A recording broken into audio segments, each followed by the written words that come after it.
Ah, welcome, friends. Today we are using StreamYard. Wow, outrageous. Um, welcome, Pradeep. How are you? So, this is highly unusual. It's the first time I've ever done this shit. Mental. I beg your pardon. That was a burp. Hello, JZ. Hove. Indeed. How are you? Rachel, welcome. I'm using StreamYard, so I'm kind of hoping. I haven't announced this to anybody. I mean, I don't know why or how this has happened. Um, but I have just decided to use StreamYard and see what happens, you know? So here we are. Will I get a StreamYard subscription? I don't know, man. Will I invite people on? Maybe I shall. Western Ood, how are you? Christy O, welcome. Christoph Klaus, welcome. Shiva Vareen, welcome. Dushan, welcome. Rachel, most welcome. JZ, truly welcome. Everyone who's here. Oh, something's vexed Omar. Chill, Omar. Don't bite anyone. Guests coming, says Pradeep. I don't know. Could be. Maybe I'll invite Ramsay. How do I feel about that? I could send him a link. I don't know what he's doing though. He's probably got like life. Hello, Natalia. I thought I would do a live stream because I'm bored. Been a strange all day. Excuse me whilst I replenish the hydration. Been strange all day. Give us one moment, please. I'm just going to reapply my scent of the day. Everybody wants to tell me what their scent of the day was. I'd be happy to find out. But my scent of the day was Impression Cedarwood Heart from Ostend. And I'm not going to lie to you, right? Ever since I bought this, I've been a little bit underwhelmed. That's probably the best way of putting it. I realize these are like good ingredients and they're in good like quality like blend and stuff like that, but I've got to be honest, they're a bit meh. You know, they're a little bit crap. So I don't know, man. I don't know how I feel about this brand. Out of all of them, this one was the one I was probably most impressed with. And I've bought it, but I don't know.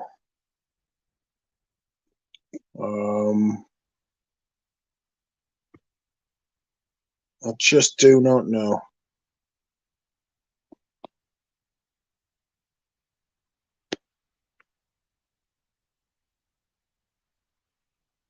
They're not. They're not ideal. Let's get back to the comments, shall we?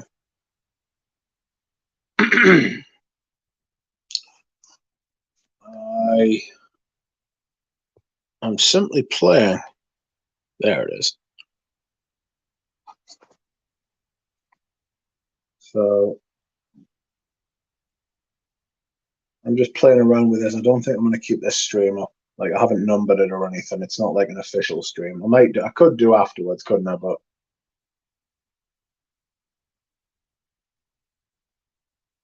I'm not huge on them, to be honest.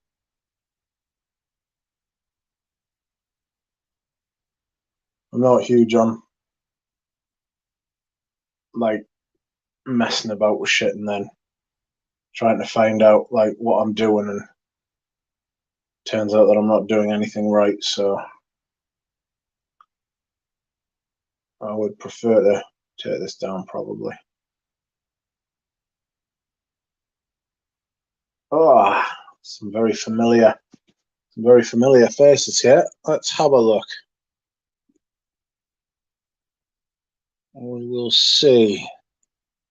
Ramsay. I was going to invite you on, Ramsay, because I'm using StreamYard. This is just like I'm just playing about here. I'll probably delete this stream, you know. So I'm using. I didn't get I haven't got an official account, right? So I have actually got an official account, but I haven't paid for it. It's not like an upgraded one, you know. So I get 20 hours in a month, and that's where I'm at. Yes, Lily. That's right. I have got a StreamYard, Lily.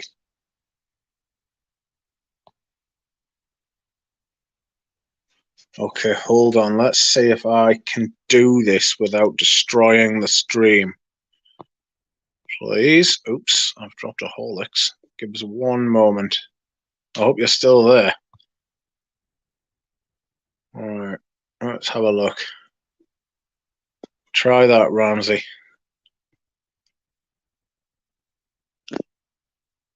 I'll see if you can come on. I don't like, mate, I might not be able to let you in because I just don't know what I'm doing whatsoever. You know? So if it comes up, hopefully I'll be able to let you in. You know? That'd be nice, won't it? Nick N, how are you?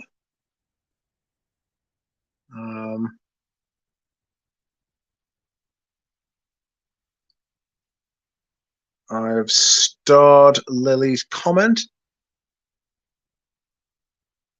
I don't know what that means. Oh no, I don't know how to do that. How do I put people's comments up on the screen? I don't want to put this user in timeout. Ah, there it is. Hello, Lily. Oh, I've got guests. Outrageous. There he is. Did you do it? Can you hear me? I can hear you. Outrageous. I think I got a hell of an echo though. You got a hell of an echo, have you? You need to turn your YouTube off. Okay, how about now? That's perfect. Yes, beautiful. Let's see. Yes. Outrageous. Now it's no longer a Ram Duck Productions. It's a Duck Ram Productions. Yes, that's right. That's right. It's good to be on. Glad you got yourself a StreamYard. Yes, I've finally. I don't know why. I just decided to have a little dabble with the internet today, and here we are. The two of us. You might as well, you know. I mean, you're going to have it eventually if you're going to want to start doing interviews or streams, I guess, for real, so you can do stuff like this, because it's impossible using that YouTube app or whatever the hell they give you. Yeah, it is. It's shite. Yeah, it's true shite. Like it's literally just for like when like you just want to like sit and talk to camera.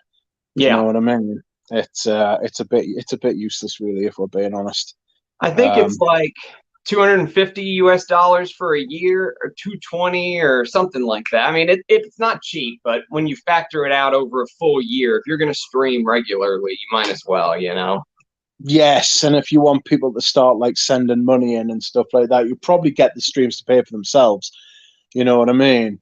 Not that I'm monetized or anything, but it would be interesting. I could put like a PayPal link down in the thing if anybody wants to.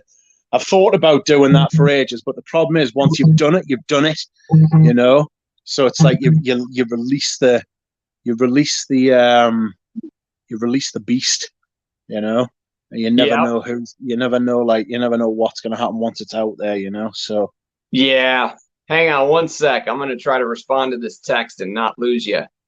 Okay, you've frozen a little bit. All right, hang on. I'll be right back. Okay, no problem. No problem at all.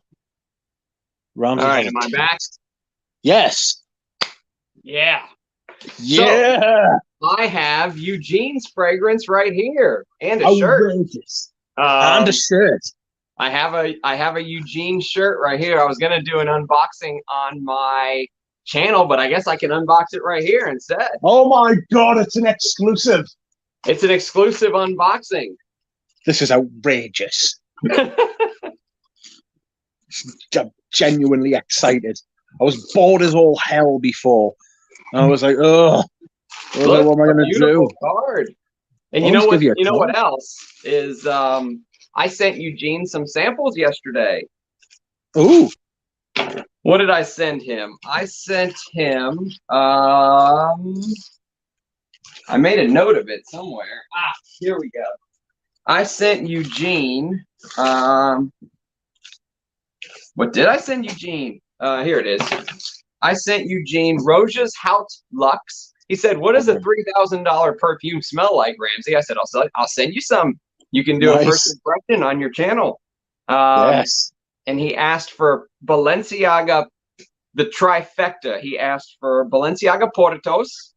Okay. Balenciaga Hohang Club. And Balenciaga Pour Homme. I said, "You've never smelled Balenciaga Pour Homme? Rich Mitch has like 12 gallons of the shit." That's right. And he's like, "I smelled it, but I had like 20 other things on my arm." And I was like, "Well, you have to fix that." I don't know. So I sent it to him. And then he asked for Dunhill Blend 30, because I've been talking it up.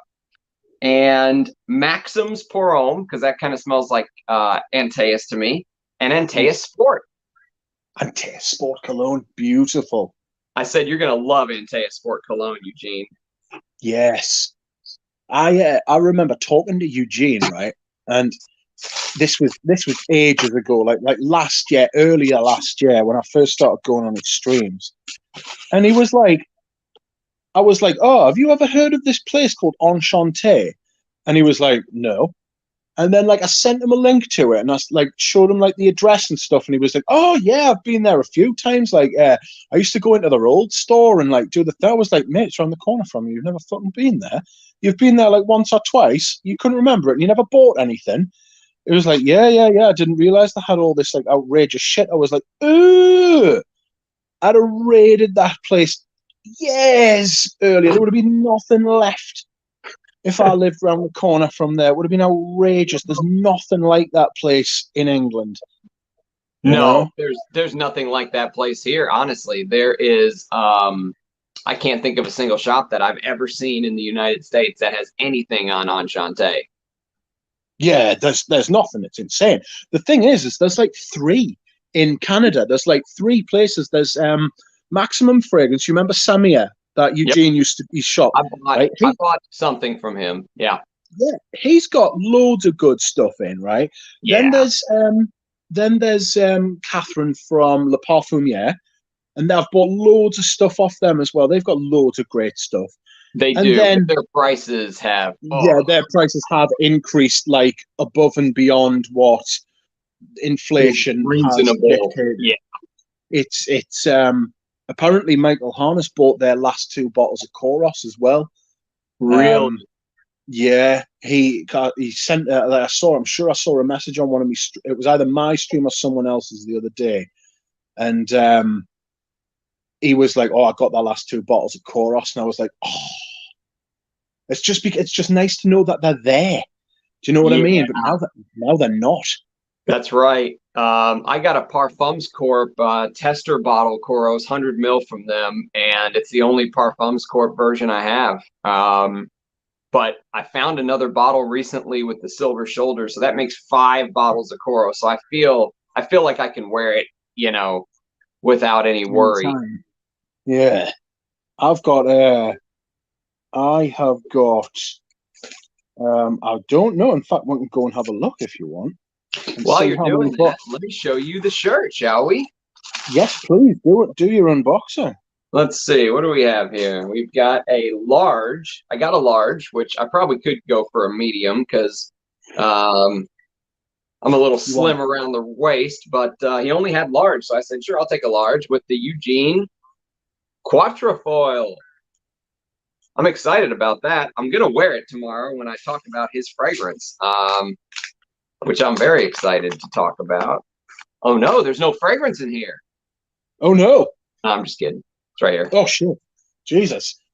Jesus. La Daula Exquise. La Douleur Exquise. Cannot wait. Are you going to sample? Sorry, are you going to sample it on stream now, or are you going to wait till tomorrow? No, I'll probably wait and wear it as a scent of the day tomorrow. Today, I'm wearing another YouTuber's fragrance, Mirabai. Mirabai. Have you done a video on that yet? No, I was just about to do it when I saw you were on. So we have we've got a impromptu stream together, which is cool. I like stuff like that. Yes. Who would have thunk it? I was going to go live, right? I was just going to do like me usual live thing, and then I thought, sod it. I'm going to go in and I'm going to have a look, and I'm going to see if I can figure out StreamYard. And it was the easiest thing in the world. Yeah. It was the easiest thing in the world. Now I'm like a total I'm like a Luddite. I remember you saying that you were like a technological Luddite as well. I was like, yeah, like that sort of thing scares. What I tend to do is, right, I tend not to like advance at all for years, and then I'll have like a spurt and do loads of stuff, and then stop again. Yes, I'm with you. I think it's just the age we're at. I mean, I told what's her name from Papillon that I was even shocked and amazed that I could even bring us two together on a stream, like it's the fact I'm even able to facilitate that is a miracle. So yeah, StreamYard is very easy, but what I found is they let me do like a video with me and you while we were testing it, and then whenever I tried to actually go live with Russian Adam, it was like, oh, if you want to do this, you have to, it like stopped me. And I was like, well, shit, Russian Adam is like waiting right there on stream. You know what I mean?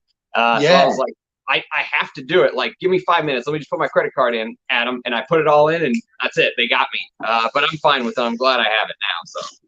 Yes, because then you can do whatever you want whenever you want. That's it. That's it. You can do absolutely whatever you want whenever you want to do it. And it's like, it becomes addictive. Like the streams like really do become quite addictive. It's like you've got, it's like you'll be like, oh, I've got a couple hours to kill. What can I do? I could go and wash the car. I could like water the lawn. I could cut the lawn, or I could sit for 2 hours and talk to people about perfume on the internet.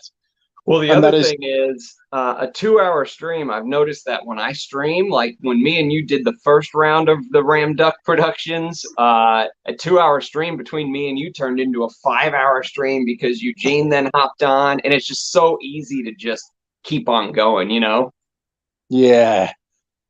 It's really like, it's really, really easy to just fall down that rabbit hole because you're just like, you're doing something you love and you're talking about stuff you love with other people as well. I am going to go for a little walk, right? And I'm going to see, oh, also I found an outrageous fragrance I wanted to ask you about. I bought a bottle of Dali Pour On like years ago. And I was like, oh, where's my little thing? There it is. I need a stand. I'm 6'2" and I need a stand. I bought this bottle of Dali Pour On. Have you got it? Oh yeah, Salvador Dali Pour On. Yeah, the one with the lips. Oh yeah, it's right here. Here's one of them. I have 2 bottles. I have a 50 and 100 ml. Do you have who makes it? Who's the producer of yours? COFCI is this one. Mine is Coinlux. Yeah, it's the same company. I'm wondering whose is the oldest. Okay, here we are. This is my backup bottle cubby hole. Jesus Christ. It's like a squirrel's den. Do you have do you have the box? Do I have the box for what? Salvador Dali. No, I think I threw it out. Okay, because the way to tell on the older box, that picture on the front has a gold outline around the picture. Okay. Oh my Yeah. God! Look at all those Koros. So that is Parfums Core. That is an aftershave if you're into that sort of thing. It's slightly shorter than the rest. That is Parfums Core again, but if you look, right, I don't know if you can make it out. The bottom's on upside down. Oh shit! The bottom, they put the bottom on upside down. So that's Sedex Newly. So that's a Gucci one, and there's the prize. There is the original. You see it glimmering. That's Beautiful. Yeah, and then that's a Parfums Core as well. So I've got like 3 Parfums Core. I've got a few. I've got another couple of hundred, like a couple of 50 mils of the Parfums Core and 50 mil, and then I've got about 2 or 3 50 mils of the I've got 2 or 3 50 mils of the Gucci one that are like partials, you know. I think that's the one I don't have. I don't think I have any from Gucci. They're perfectly fine. Anything with silver shoulders, and you're laughing. Yeah, agreed. That's Ensemble Mythique. What are you? What are you? Who are you? Let's have a look. Turn my camera off in case it's something outrageous. What are you? Ah, yes, it's the Femme Rochas. I think I've got like 5 or 6 bottles of vintage Femme Rochas. Dude, it's worth it. It's absolutely amazing. When Armageddon comes, what I'll do is I'll pay the 10 grand to ship my entire collection over to England, and we'll just sit around and hit ourselves with 100 sprays of Koros every day. Yes, that's right. Live stream from the duck house. The duck house. That's right, in the duck house. There's some Bastille Woma. I've got all my Maltos. Me Muglas. I've got like 5 bottles of the Thierry Mugler Amens. There's 250 mils. There's a couple of 100 mils of the Thierry Mugler Recharge anyway. What else have I got? Some Tom Ford for men. All my Guerlains, my Dior's. And then I don't know if you'll be able to see this, right? But if you look there, that is all the Balenciagas. Oh my God, lined up like little soldiers. That's right. And then I've got all the Pavarottis next to it. Got the Creeds, couple of bottles of Safari there, a Ho-Hang Club. That big unit, that is a shower gel. And it's beautiful. What a beautiful backup home that they have. Yes, it's in the little cubby hole. I've got some Fendi Womo, and then I've got those are my Dior Privés, the vintage ones. I've got some Gucci Pour on One. I've got some Gucci Guilty Absolute, because I'm still convinced they're going to get rid of that and it's going to become a cult classic. Yeah, they are. Yeah, they're definitely. I mean, nobody likes that. You know, every time someone smells that, they're like, "Oh, it's foul." You know what I mean? And it's like, yeah, no, we're it's the not. only ones that like it. Yes, I've just reached into the back and whipped out some vintage outrageousness. There's me Louvre doors. Give us 2 seconds. Turn the camera off so I don't reveal my house. So people like burglars planning to rob us don't get a lay of the land. I've got football on the TV as well, so I need to be careful about that. Because if you get caught, there's a rainbow. I don't know if you can see it. Hold on. You see the rainbow? Yeah, I think so. Outrageous, a rainbow at the back of my house. Incredible. But I'm going to close the curtains. The pot of gold at the end. That's right. All my Balenciagas are like the pot of gold coins and everything. Outrageous. One moment, please, while I sort a little man out. Do you have any doors in your house that like rattle when they're shut? I've got a couple doors that shut like French door style, like together, that make a strange noise. But nah, most of them are just the Boring. fits snugly. Like my door doesn't fit snugly when it's closed. So if like there's a little breeze that goes through the house, you can hear it like yeah. doing that, right? And I have got a little man made of wool, right? My mum knitted it, that goes in the door, right? Oh, that's where he lives, right?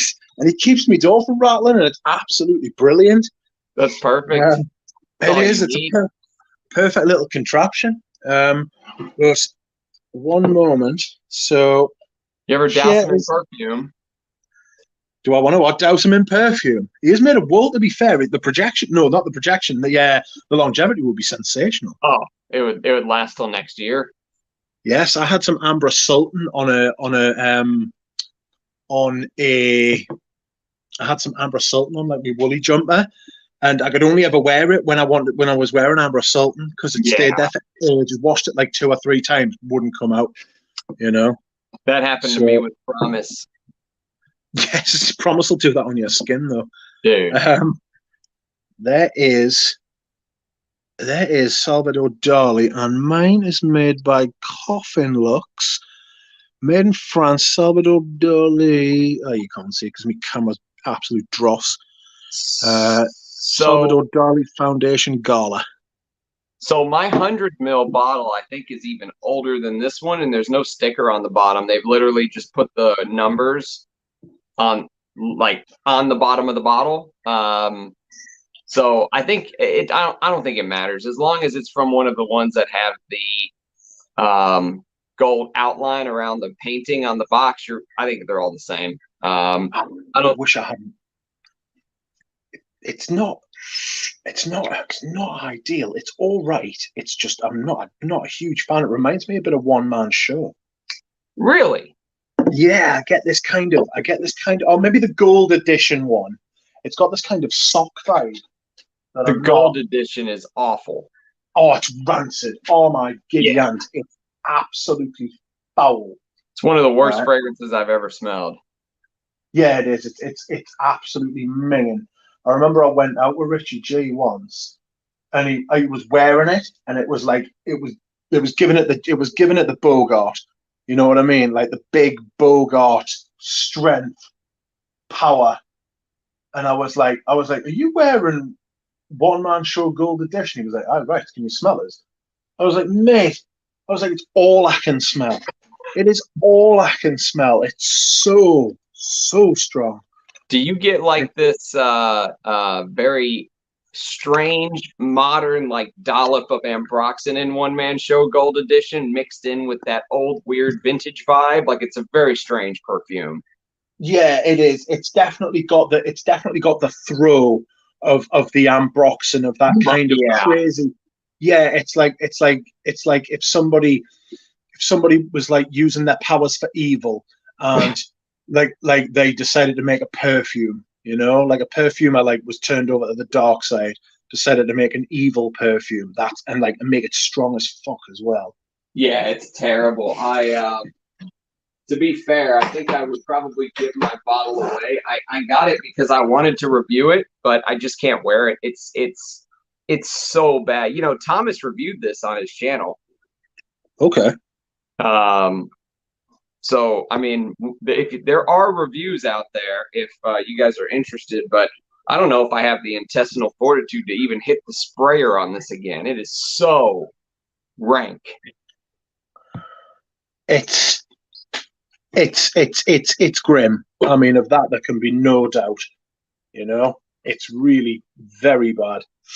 Oh, sorry, I've got something to show you. Got a couple of things to show you. Yeah. When I was, oh shit! Stop picking things up by the bloody cat, Mitch. Dude, right. I thought you almost had a travesty yesterday on stream when you picked up that Amouage Attar by the cap. Oh God, that was so stupid. I mean, I outdid myself properly there. It was so fine. Somebody put a comment in the chat saying heart attack at 4 minutes 30. Yeah. And I was like, what do you mean? And I clicked on it, and that was when I had the Attar. I was just like, No. I was like, I started hearing sad music playing as it was like going over. I was like, stop. But That would have been bad. oh God Almighty, I'd have cried. I'd have been really ill. Yeah, it might have been bariatrion actually. But anyhow, I wanted to show you this. So, what do we have here? Sorry for the really, really ugly lighting. Loewe. So that's Loewe Pour-Homme, right? Now, Yeah.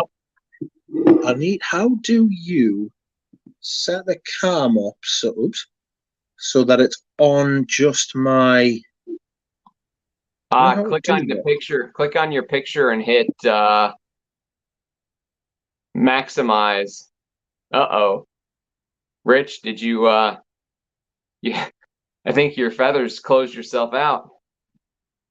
Oh well, it's just us. He's left us. Just a ram and a duck's audience. Goodness me, what am I like? You were right about that. So solo layout. There you go. There we are. Well, hey, okay, so there's a Loewe Pour-Homme. Okay. So this is the latest version I've got, right? And then here is, I don't know if you can see that. You can't because my lighting's shocking. But that is Loewe Para Hombre. Okay, so that's a splash. And the citrus in that is as fresh as the day it was made. It's absolutely fantastic, right? Wow. And then you can see the different juice colors, right? Yeah. That one's much darker than that one, right? And they've got different caps as well. That's got the L, whereas that's got like a crazy kind of logo. Yeah. Okay, so last I want to show you is the original formulation. This is from the 1970s, I believe. I believe it's from the 1970s. As you can see, right, it's all in Spanish. So it's 5.1 fluid ounces, 150 ml. It's a big bottle, right? And the juice color in that is absolutely dark as fuck. Yeah, it is. I actually think I might be talking shit, and I think that might be the oldest one because the pattern on that one and the pattern on this one. So the pattern on this one and the pattern on this one are the same, but that one has got the L on it, right? Yeah. These are both. That's a Pour-Homme, right? So I have dropped a bollock. This is the oldest one.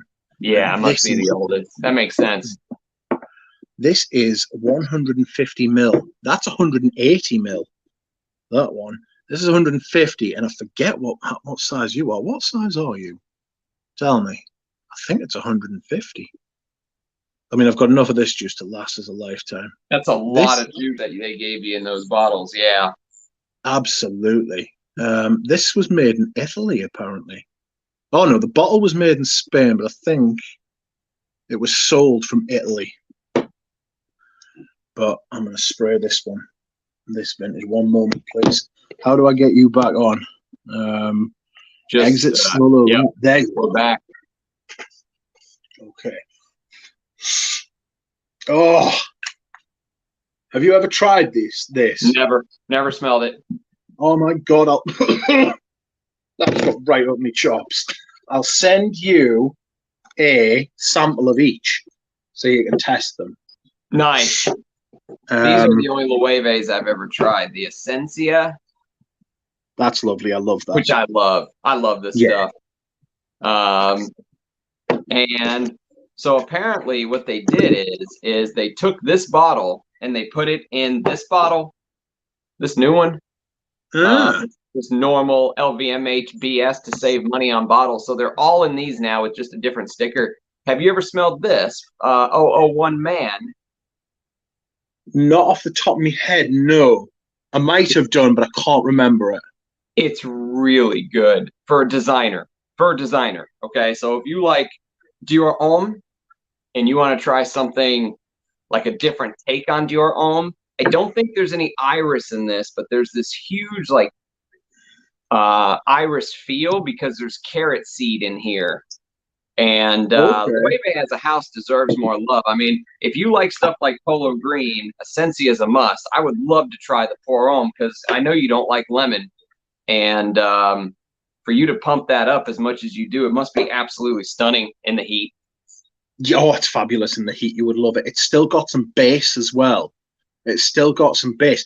Do you know that first one that I sprayed? The Pour Homme. This. Oh, sorry. Where are we? Oops. Solo layout. Oh, I've dropped a bollock. Right, hold on. There we are. Wrong button. This one, the one that was in the box, I've just sprayed that, and I'm getting a warm, spicy feel. It feels very warm, spicy, which is strange. What is there a fragrance you would compare that to? Oh, is there a fragrance I would compare it to? Oh, it's got, so there are elements of it in other fragrances. So it's a bit like Eau Sauvage, and a bit like a cross between Eau Sauvage and Eau de Hermes, right? But imagine the lemon in Eau Sauvage is much more prominent. There's less musk, more oak moss, and much more lavender. So imagine that sort of, imagine if you were to take the citrus from, imagine you were to take the citrus from Eau Sauvage, the original, and then you were to take the lavender and elements of the citrus from, what's it called? Eau de Hermes, right? You would get that sort of feeling. It's wow. It's very much of its time. It was released in 1974, so you're talking what, like 8 years after Eau Sauvage, and then like 20 years after Eau de Hermes. Yeah, Eau de Hermes was 51. 1951. Goodness me. Some say even a year, or it could have even been a year or two earlier, because Hermes was given. You didn't go in there to buy Eau de Hermes initially. They actually didn't sell it.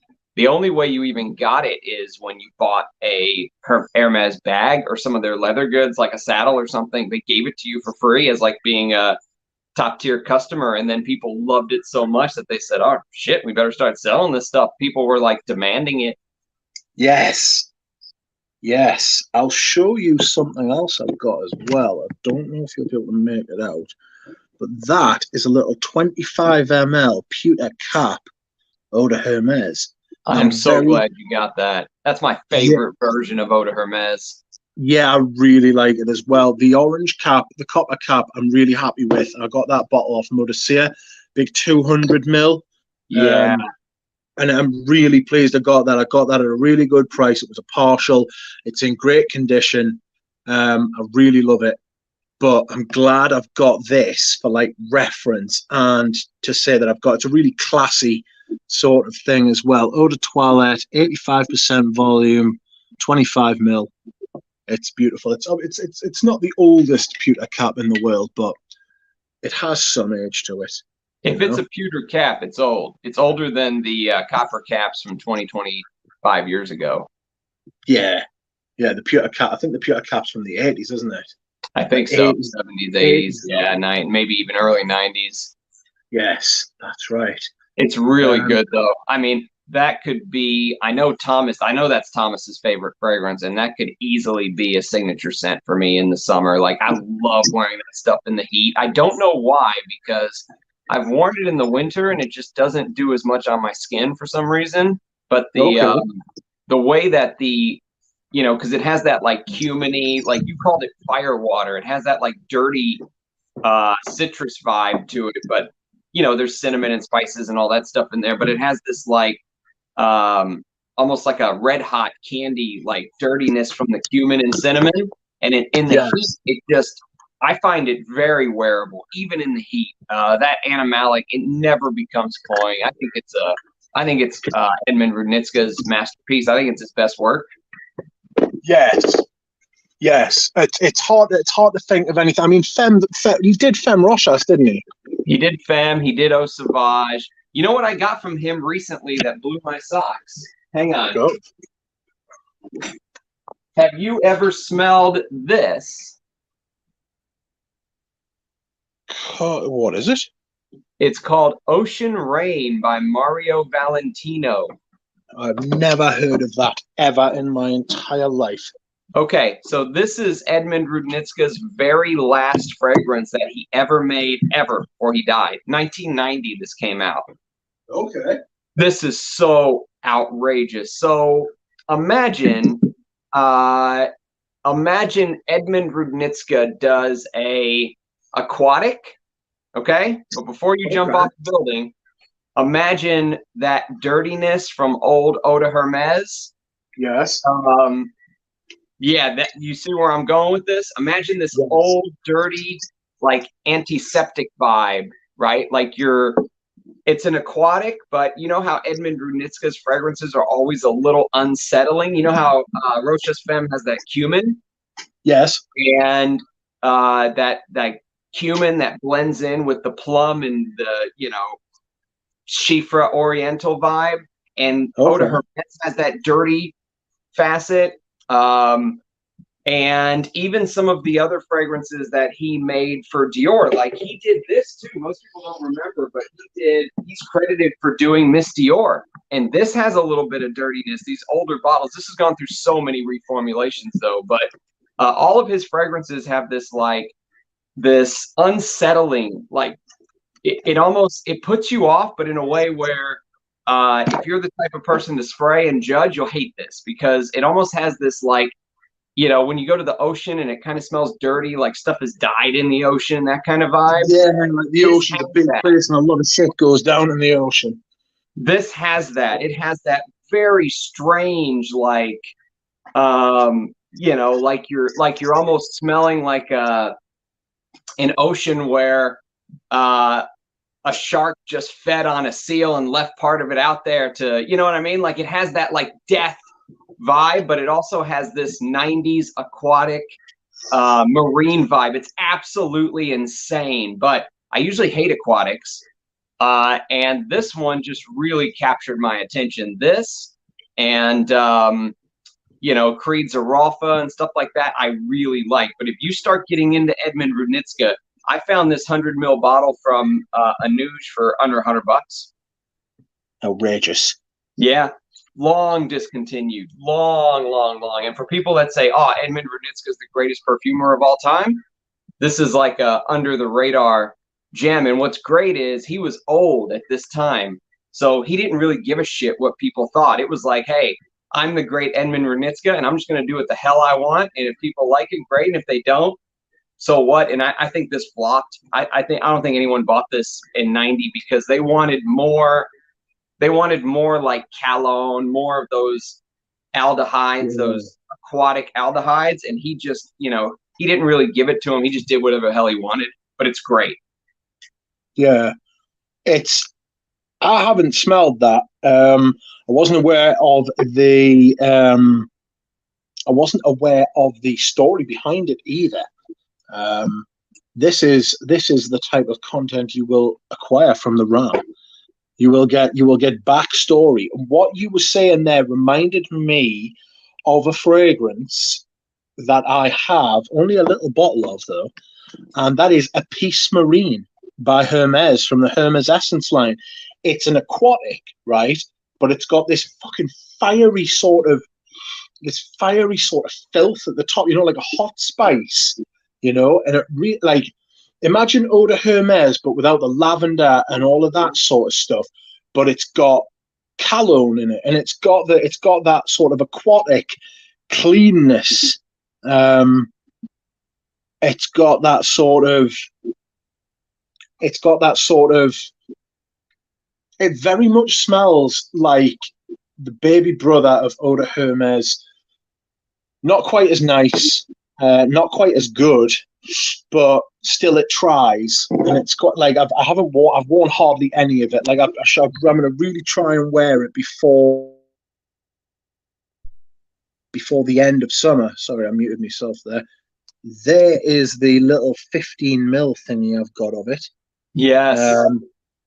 I am going to do something, entertain the masses for 1 minute while I dig a bottle out. I want to ask Anuj something. Anuj, please stick around. Okay, while you're doing that, I will tell you what came to mind while you mentioned that, because one thing that people don't realize is Edmund Runitska had a couple pupils, if you will. He taught his son. I think it's Michel. I don't know how you pronounce his name. Could be Michel.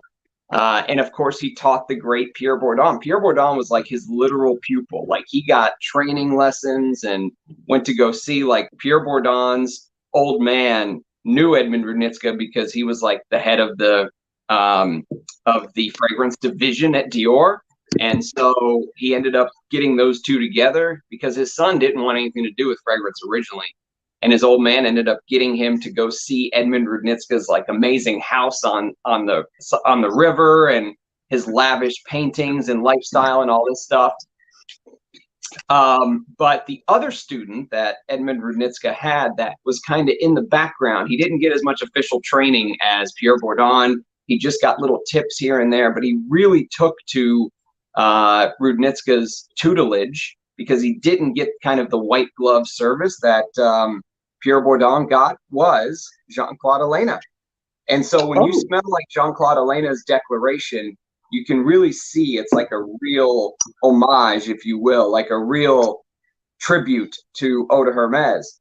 And when you smell Terre de Hermes, and when you smell Jean-Claude Elena's work, you can really almost trace it back in time to Edmund Runitska's teachings. Like, he really took that to heart. And when you're talking about that Apis Marine, there probably is some Eau de Hermes in there. There probably is some of this. Like, Jean-Claude Elena was probably looking at Ocean Rain and studying it, as was Pierre Bourdon. Because remember, in the early 90s and then the mid 90s, Pierre Bourdon released Aralfa for Creed, and then he also released Millésime Impériale, which Aralfa, to my nose, has little bits and pieces of Ocean Rain in it. It's more mass appealing. Like, Ocean Rain is like kind of the blueprint that that Pierre Bourdon kind of took and then ran with, to me.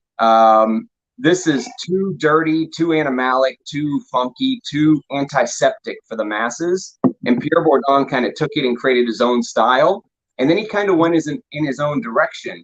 But Pierre Bourdon got his tutelage directly from the old man. So I think he had enough self-worth to kind of go in his own way. Jean-Claude Elena, I think he just constantly referred back to Runitska's teachings over and over and over, and he just never wavered from that. You know what I mean? Like, he just stuck with it his entire career. So it's very interesting when you look at kind of the genealogy, the family tree. Yes. That's outrageous. Isn't it? That is outrageous, yes. So, I'm finally up to speed on what I want to do. Anuj, are you there? I feel like I'm in a seance. Like, Anuj, are you there? I can drop the link if you want to come on, Anuj. I could send you, because I can do that sort of thing these days, you know? 21st century duck? That's right. That's right. I'm a modern duck, you know? I want Anuj to help me age each of these Rochas Femme. So I've got 4 bottles here, and they're in 2 styles. So there is a little 50 ml of, well, I'll show you. Hold on. Quack, quack. Anuj, I'll send you the link. Can you pop on? Is that something you can do for like even just 5 minutes?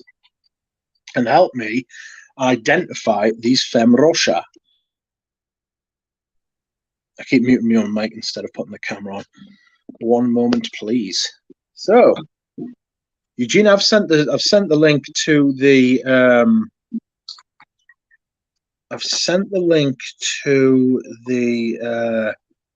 chat if you want to jump on, Eugene, or Galen or Thomas.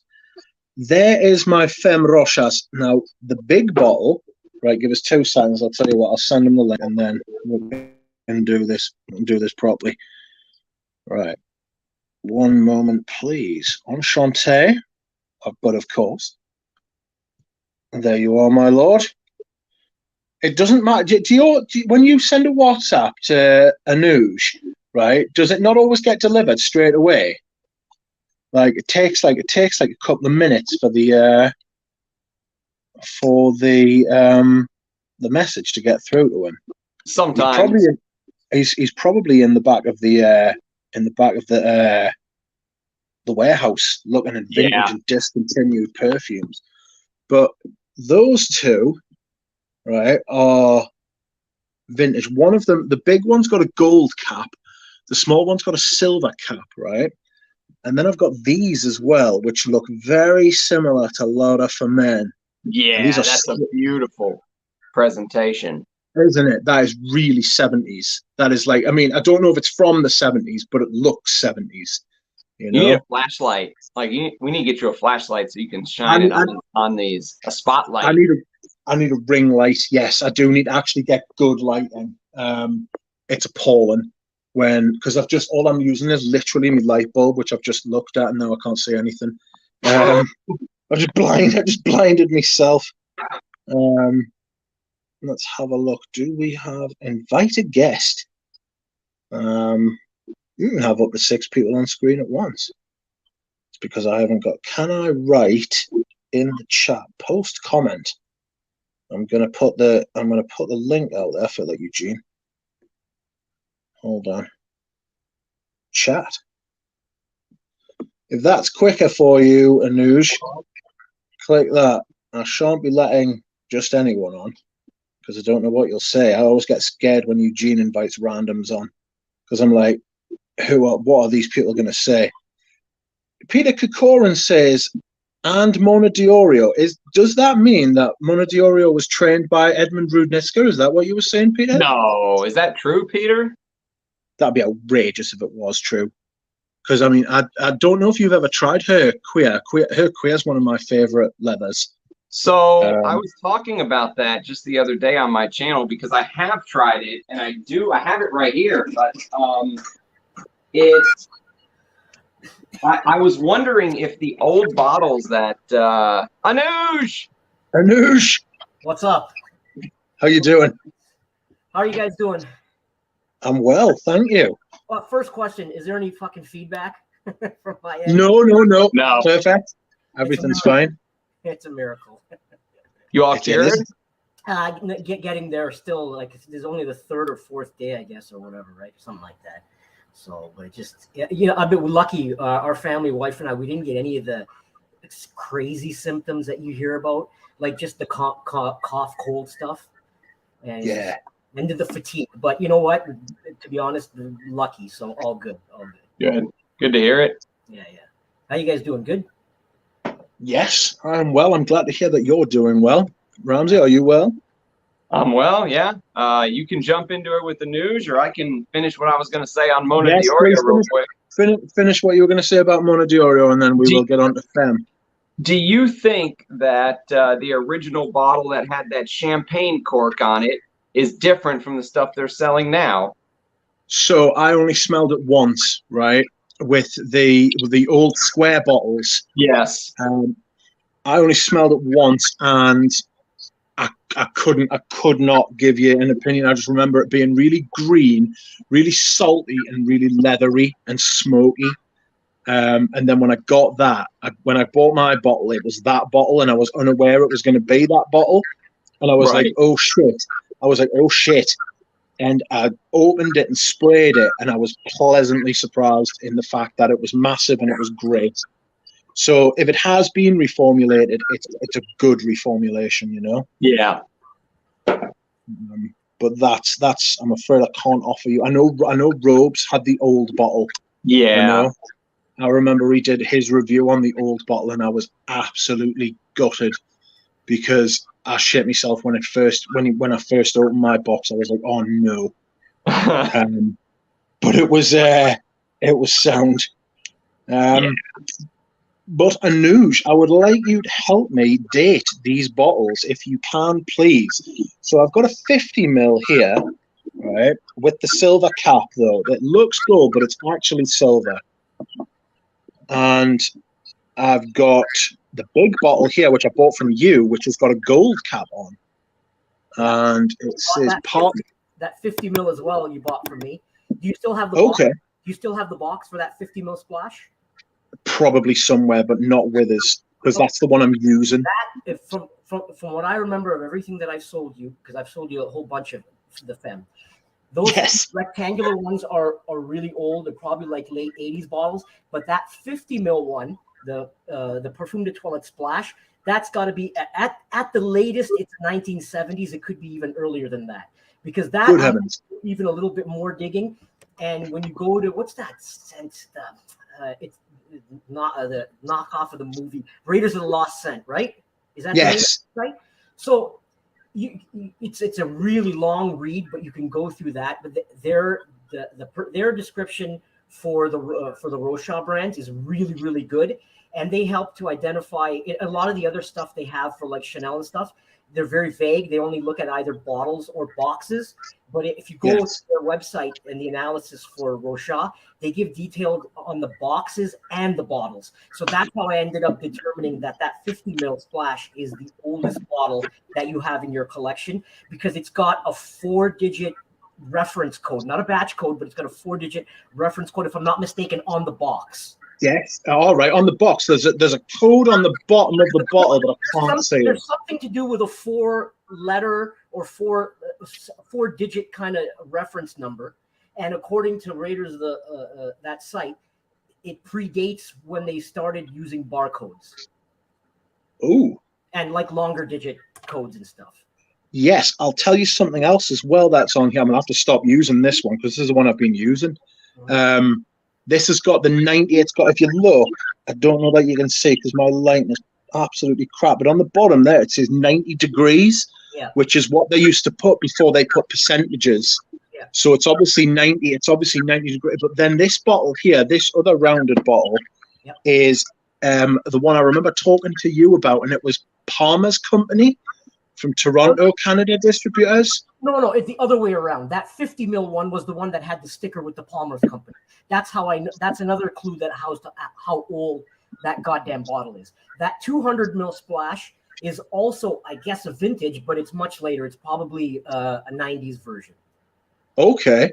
So what about the 2 tower bottles? Those are 80s bottles. Excellent. They look like they could cut straight out of the 70s, but I know for a fact they're not. Because those are testers. And I still had, and when I shipped them to you in their tester boxes. So yes, that's right. I've got them here. Clue for that as well. So I tried to research on that. I for the life of me, I cannot, and even my dad cannot remember why they made these bottles in this shape for a while. I have no idea. Okay. So talking about it, like that 50 ml predates these 2 rectangular ones, and then after the rectangular ones, we come back again to the same style. So I don't know if those were limited edition bottles just to like maybe made for travel or something, or if they tried to be too cute for themselves and said, okay, let's change shit up, but then they went back to the classic style of the bottle, right? Okay, because that one, the big splash has got the Palmer's company on the bottom. That's the one with the. Does it have that sticker on the bottom of it? Yeah, it does. Yeah, it's there. It's Palmer's company, Toronto, Canada. Distribute oils imported from France, compounded in Canada. You remember there were a couple of bottles of Chanel. I both of you, I think, probably bought Cristal from me, which had the Montreal sticker on it, right? And then when Eugene was here and we did the live stream from the warehouse, I showed that really ancient Guerlain bottle. I think it wasn't Jiki, it was Chamad, in that weird white floral container, the canister, and on it had a sticker with a Montreal. That was from the era where everything was shipped separately and it was bottled in Montreal itself. Which means it's ancient as shit. Yes. Right. So, yeah, I thought that was cool. Yeah. I kept it on. I kept it on my bottle because I thought it was neat. The whole Toronto sticker. When did they stop making Parfum de Toilettes? The last time I bought Parfum de Toilette was a small 50 ml PBT Splash. I would have secured my last bundle in the mid 90s. So it could have been already discontinued by then, or it could have been in production into the late 90s, but not past that for sure. Yeah. Outrageous. Brilliant. I love a good history lesson. Which one have you got there, Ramsay? I've got the Parfum de Toilette, which it's a 3-digit batch code on the bottom, IN8, stamped into the, and it says 89% volume, so it's probably late 80s, early 90s. Okay. I love it. I paid like $30 for this. It's the best $30 fragrance you can buy, honestly. It's absolutely fabulous. It is one of my favorite. I'm going to wear the shit out of it this year. I need to like this winter come, because for me it's an autumn winter fragrance. Definitely, it's very thick. It's a little bit fruity. It's got that kind of it's that plum. I might use one of the spray bottles actually. I have something to show you guys all. Oh, all right. Yes. See, the stream evolves. See, stuff just happens on stream. Yes, that's right. That is right. Somebody was in the chat before asking, hi, what is the first formulation of Polo Green, please? Does it say distributed by Parfums Ralph Lauren? So what you're looking for is you're looking for the Warner Group version. Yeah, if you blow me up, I'll show it. Blow me up, Rich, and I'll show it. I will blow you up. So if you look right here, you will notice that it says, let me turn my lighting down. Okay, I see. Okay, so if you look right here, you'll see that it says Warner.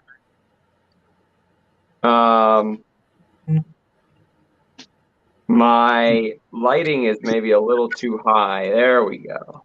It says cologne spray. And then it says Warner right underneath it. Yes. That's the first version. They were marketed as eau de colognes at first, cologne sprays. Yeah, they were cologne. Yes. But then, after that, they were, in fact, eau de toilettes. And then the second version was Cosme. Yeah. The second version was a Cosme one. And that's fantastic as well. Some people say that the Cosme version was better than the Warner version. I don't know. It would be worth doing a comparison. I have them both. I have them both, and honestly, I would say go for either one. There's no reason to pay much more for Warner. There's no reason to but there is a reason to go for Warner or Cosme. I would skip the whole current one if you ask me. Yeah, the current one's a little bit flat. Oh my word, what's that? This is the pure perfume of the family. Oh! This is a really, really old. He's trying to get us into a bidding war. Yes, I know. How many of those have you got? It's like half empty. This is half empty. It's like this is completely evaporated. Oh no! Oh, look! Blow him up, Rich. I'll blow you up. One moment, please. Yes. There he is. It's a pure perfume. Look at that canister. Look at that. Oh, isn't that awesome? Beautiful. And then it's got. Do you have any of those for sale? No, this is the only one. It's like half empty or whatever. So it's. Oh, I'd still buy it. That is outrageous. Then, this is also these are for sale. I only got 2 of these, but I'll just show you this. This is not as old as this, but you see how this had like the gray. Yes. Gray decoration. So this one, I don't know if the color comes through. It's more of a beige. It's got a little bit of the gray inlining there, but it's beige. And this is also like a pure perfume. But this one's just a straight spray, like not like in any refillable kind of unit or whatever. But it's also still pretty cool. How much is it? How much is like in it? That's what I mean. Like, what size is it? A 7.5 ml, quarter ounce. Oh God, it's one of those, is it? Yeah. Ramsay, do you want one of those? Because I'll have one. Where the hell? Yeah, set it aside. There's always another haul.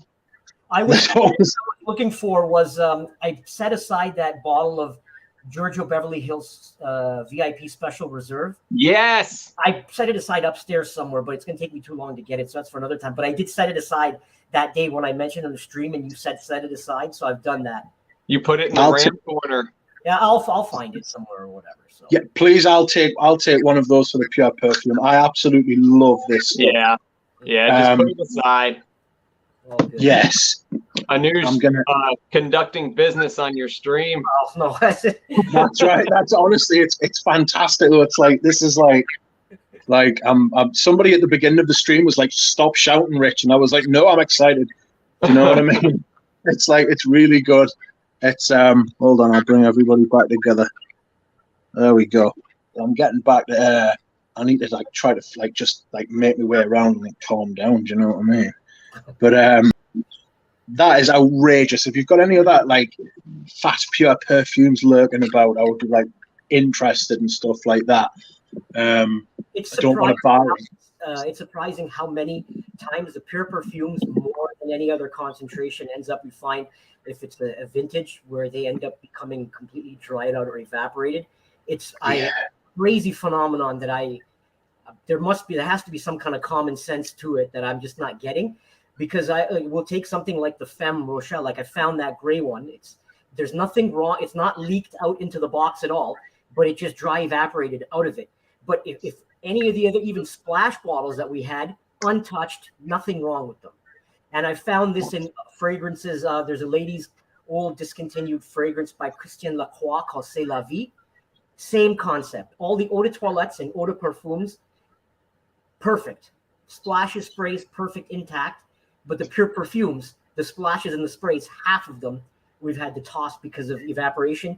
And then we open up the box, we think, did this leak? And there's not a stain to be found. Do you think it's because those little those 7.5 ml bottles are like really small? Maybe they're just not made as well as the 100 mils. It has to be something to do with production. Maybe because they're so small, the little, the minuscule ventilation portion for it is just the way it's designed, the mechanisms. But it's just weird because it's not just sprays; it sometimes splashes as well. It's crazy. That's nuts. What other rarities you've been hunting lately, Anuj? I haven't been really hunting anything. It's just so chaotic these last few years now, where like people who own businesses, everyone wants to try and guess and get into the vintage game. Where a lot of my suppliers now have become like super paranoid. Like, really, my longtime suppliers, I'll call them up and I'll say, "Do you have such and such in stock?" They'll be like, "Let me call you back," and then they'll have their group call, like, "Wait a minute, Anuj is asking for this. It must be rare or discontinued now or whatever, right?" And it's like, oh, they use you as a barometer. Pretty much, right? So, and I don't know how to do business other than just be straightforward. So I have a few suppliers that do the same with me, where some of them are really honest, and they'll just say, "Look, I know why you want it. We can do it, but I can only give you a cap, the quantity that I can give you, unless you're willing to tag it on with some other shit that I need to get right." And those are how my hauls go. But I have a lot of suppliers that I've become disappointed in, that I've done business for a long time, that are just starting to become so shady because they want to play these little games or whatever.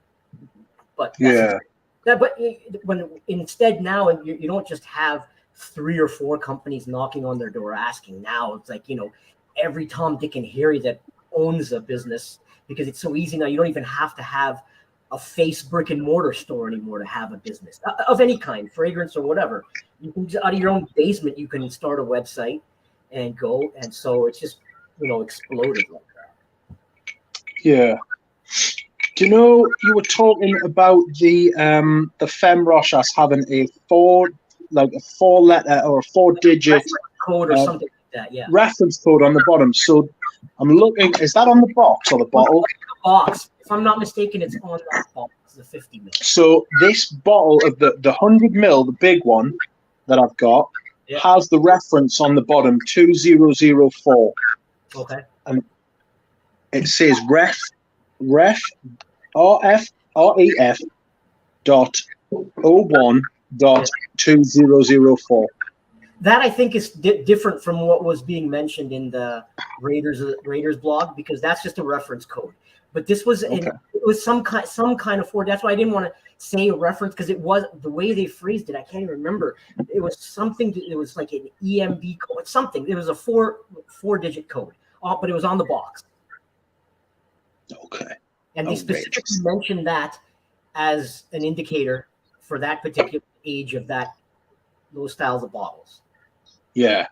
Check it out. When you have time, go to Raiders, and it'll take you a while to sift through the whole Rothschild thing, but it's fascinating, right? Yes. Well, especially for us, we're like geeks and nerds. We're into that sort of thing, yeah.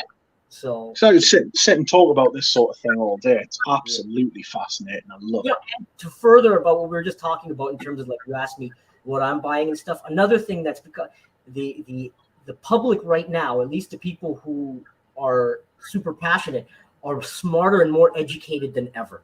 Yeah. Right? Like when you guys are buying, you guys are super sharp buyers now, right? I see that you guys are streamlined the way you buy now. You guys are not just going out with the same gigantic hauls that we were doing before. You guys are like more focused. You guys have decided that, okay, we've got, maybe XYZ that we have to have. We'll keep those there. If we see those targets, we'll snatch them up. Other than that, you only quick strike when you see something that falls within a budgetary or, that kind of thing.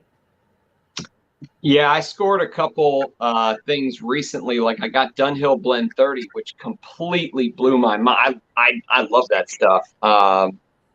And I got Ted Lapidus Pour Homme, which I also completely blew my mind, from 78. And then from Manly Scents, I got Vial Pour Homme from 1980. Yeah. And I wore that to bed last night, and the herbs and like it reminded me of kind of the way Thierry Vassar did Derby in 2005 with like the heavy herbs and carnation and stuff. And that was from 1980. So some of these even like unknown, like, I mean, no one even talks about Wild Pour Homme. But for people that like the stuff that we like, there's so many like little hidden gems that if you wanted to be like really targeted and try to snipe and just grab something out of the blue, I mean, there are still deals to be had. You just have to really look. Yeah, absolutely. Absolutely. Some of these things, remember, it just all becomes hype driven too, right? I mean, anytime one of you guys have had a video and you've dropped the bomb of Antea Sport, people go nuts trying to hunt for it and look for it, right? I love, and like I was telling Eugene yesterday, he called me because we talked about some jerk that left a comment on my channel yesterday. It kind of pissed me off. So he called me and we talked, and I was telling him, dude, every morning when I open up my cabinet, decide what I want to wear, I just want to wear Antea Sport. Like literally, that's all. Every single morning, I make myself wear other stuff, but I constantly want to wear Antea Sport. It is so good. Like I'm in love with that fragrance. Do you guys find that sometimes they're like fragrances like that, or like head scratcher fragrances, where if you think about it, you think, why the fuck did they not produce it longer or keep it in production for longer? Like I like, it's, give it a chance, even if it didn't sell right out the box. Along the way, all these brands have tripped over themselves and given some fragrances way too much rope than it should. Oh yeah. And then you get a case like this where they're like, like 1 month, oh, it didn't sell, stop production. It's literally the best sport fragrance I've ever smelled in my entire life. Like I like it better than Boss Sport. I like it better than, I mean, all the sport fragrances I've talked about. Polo Sport, I like it better than all of them. And it's a shame because I think in the 80s, Chanel was much smaller. I mean, they were big, but they didn't blow up like they did over the last, I guess, 30 years, you could say, since the mid 80s on. If they would have kept producing it, I promise you it would have caught on. It would have caught on like wildfire, I bet. But what can you do? It was Diana in the 90s when she wore was it the revenge dress, and she had the like the Chanel bag. That was one of the things that like blew the brand up massively, because she had that worldwide appeal, and she was a princess, and she was always seen with a Chanel bag. She bought Chanel relentlessly. She loved it, and she was one of, like, in the early 90s, and it was like a cultural sort of phenomenon. That's where like Chanel really played on that sort of thing. And it started happening with the fragrances as well, you know. I think you guys have talked about it so many times that if it wasn't for Karl Lagerfeld as well, especially in the fragrance side, right? Who knows what would have happened? Yeah, it was Jacques Polge was made the perfumer about 7 years before Lagerfeld took over. And Lagerfeld was he wasn't involved in the making of the fragrances, but what he was is he was involved in like the overall sort of direction of the brand. So it was like you had to have everything had to have its place within the aesthetic, you know. So if you look at the different bottles, if you look at the different sort of like color schemes used, it was like Antaeus, right? If you look at the bottle of Antaeus, it literally looks like everything Chanel has done since then has been based on this stripped back, easy elegance, where it's unchanging or minimal changes. And like they try to go for that timeless sort of aesthetic, stuff that'll always be the same. That's why they never discontinue their fragrances. You look at something like Egoist, which flopped when it first came out. They had to release Platinum Egoist to try and boost sales. Yep. But it's like they never got rid of Egoist, though. They kept going with it. But you guys have heard me mention this a couple times now, but my gut feeling, I just see it playing out with some of these brands, and just with especially this whole Les exclusive thing with Chanel has become such a big phenomenon. Yeah. Like I don't know how many years where people go gaga over this shit, and it's always tripping out of people's mouths, that I just have this gut feeling that I think Cristal, number 19, and Antaeus are going to go the way of the dodo bird, being not discontinued, but they're just going to disappear and come back as Les exclusives, because the SKUs within those lines have been completely chopped. Antaeus, all that's left now that's available for retailers to buy is the 100 ml EDT spray and the aftershave. No, that's called aftershave bomb, and the 100 ml EDT spray. That's it. Well, they could do the Roja strategy. They could chop Antaeus, right, and then bring it back a couple years later at double, triple the price, or the Guerlain strategy. You know what I mean? Put it in the less exclusives. If you're an Antaeus lover, people would still buy it. What's a shame is that that's the way the brand is going. I mean, it's the whole industry is going that way. Exclusive, trying to make you feel exclusive for buying something that's really not that exclusive. Like, it is kind of a shame, but I could see that happening. But if it does happen, that would be, I mean, it's not a good look for Chanel. We talk shit about Guerlain all the time for discontinuing something and then changing the name and issuing the same fragrance at 3 times the cost. Like, maybe the average consumer doesn't know it, but the people who are paying attention do. It's. I hope Chanel doesn't discontinue Antaeus, but if you think they're getting ready to, the alarm bells have sounded. If you're one Antaeus, get it. It just looks to me that way. Like when SKUs just start disappearing, there's something not right. And I don't know. But like you said, now it's like, which brand doesn't do this now? Especially like big boys. They all, there was a time where there was such a hype for flankers and limited edition bottles. Like I'm talking about going back to 20, 30 years ago. Escada was one that when they first started doing flankers, people would go nuts over them. And now it's just like a quarterly thing or like a weekly thing. Like it just feels like you open up someone's door and an Escada flanker falls out of the closet. And but the part that's just so annoying and insulting is that it's the same. The box is the same. The bottle is the same. The cap is the same. And they just recycle colors and shapes and, throw in a city sunset bullshit and, tropical urination or whatever, and it's just so stupid, man. Calvin Klein does that too. A lot of the brands. Yeah. I don't know. I think we as a public need to doing their own brand. there's not like, I mean, I know people keep talking about the industry just keeps blowing up and getting more money, but that, I mean, that's obviously that's going to happen, but it's not like there's new customers growing out of the ground to buy, you know, 5 new Eternity for Men flankers. It's all it's going to be is the person that was buying classic Eternity is going to start buying, you know, they're not going to buy all 5, you know, like some people do, you know what I mean? Like it's just diluting the brand. Yeah. And they're all doing it. Even like I just logged on to Parfumo and the very first article is new H24 eau de parfum.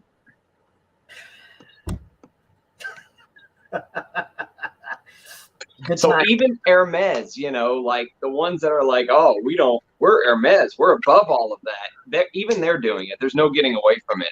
There is no company that should have the right in this day and age to thumb their nose at anyone else or any other company. Any company that does, you know, fuck off. Yeah. Yeah. You know. Keep going, lads. I am going to go and put some fragrances back in their hole, but keep talking. I'll be one moment. There was another example of another old classic fragrance by Givenchy for women, L'Enchedi. It was a great seller, fantastic. It was going great. And then they decided on the 50th anniversary of the fragrance, because it was originally the whole, apparently the rumor is that it was designed based on the inspiration for L'Enchedi was Audrey Hepburn, right? Supposedly, if I'm not mistaken. So on the 50th anniversary, they decided, well, you know, let's reinvent this fragrance as to what she would be like in today's modern age and what she would like in today's modern age. And they just used the streamline at that time, what Givenchy bottles were looking like, pretty much similar to the Givenchy Gentleman and Monsieur, you know, that the rounded, you know, and it was just an utter flop. And then that discontinued within not even a year. It went out. And then, of course, when they started doing their relaunching of their classics lines, their version of doing Les Exclusives, where they bring back these old discontinued ones, they brought this one back. And then, again, that was also a complete flop. Do you have any Givenchy 3? Yeah. You do? Send me some pictures later. Yeah, I will. Yeah. You know what's crazy about Escada, though? Speaking of Escada doing all these limited editions, is all they have to do, if they would bring those fragrances back, like every time you send me an Escada fragrance with a price, I gasp. Like, what is going on with Escada? You know what I mean? Like, I would love to have like a backup of some of the Escadas that I love, but dude, all they have to do is get back in the game. Like, I think there's a whole like section of people now that if they're willing to pay $250 for, you know, something like this Magnetism, which sold for $30 25 years ago, there's a market for it. Just bring it. We'll buy it. I think Escada is seems funny to me. Like, just my own personal opinion, I think that in terms of the creativity and the quality, their men's fragrances blow the women's ones out of the water. Like, it's not even close. Their first signature women's fragrance, the Escada Margarita Lee, I would say was the only one, in my opinion, that you could say, okay, it was very creative and an exceptional fragrance. But the Escada Pour Homme, Casual Friday, you know, just the concepts for them are fantastic. This is my favorite of all. And this is the eau de toilette. I would love an eau de parfum of this, but I can't find it. Like, it doesn't even exist. Unicorn. It's a unicorn's unicorn. Yeah, it doesn't even exist. Like, it's not. Yeah, it's not like, hey, here's $400. I'd love to buy it. It's not even there. No, because it was one of those that didn't have a deep production run as that concentration. Like, not to say it was a limited edition, but for whatever reason, they didn't mass produce that eau de parfum. But this stuff is better than 99. Well, maybe not 99. I would say 95% of the crap the niche houses are putting out right now. Well, the quality of it is just something else, right? Absolutely. So, I mean, yeah, it's terrible. I mean, these brands, I understand the market has changed, but I mean, I just don't understand why they don't put their prices up and just try to keep the quality the same. You've got a devoted line of consumers who would pay. I think we would pay for the quality if they did it. They just, I guess it's just not worth it to them. They just don't care. I think Ramsay it's just too much common sense, and common sense is severely lacking in this planet, right? Yeah, they just rather just discontinue it and do something else. Yeah, I like. But then on the other hand, there are so many fragrances that some companies do try to revive, right? Like I don't know if it's already been relaunched or if there's a date set for it, but Gautier Squared or Gautier to the Power of Two is being relaunched. But I'm pretty. Yeah, but there's no reason.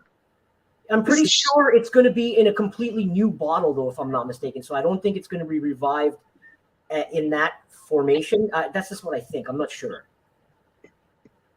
Yeah, it's I really like that sample you sent me of G Squared.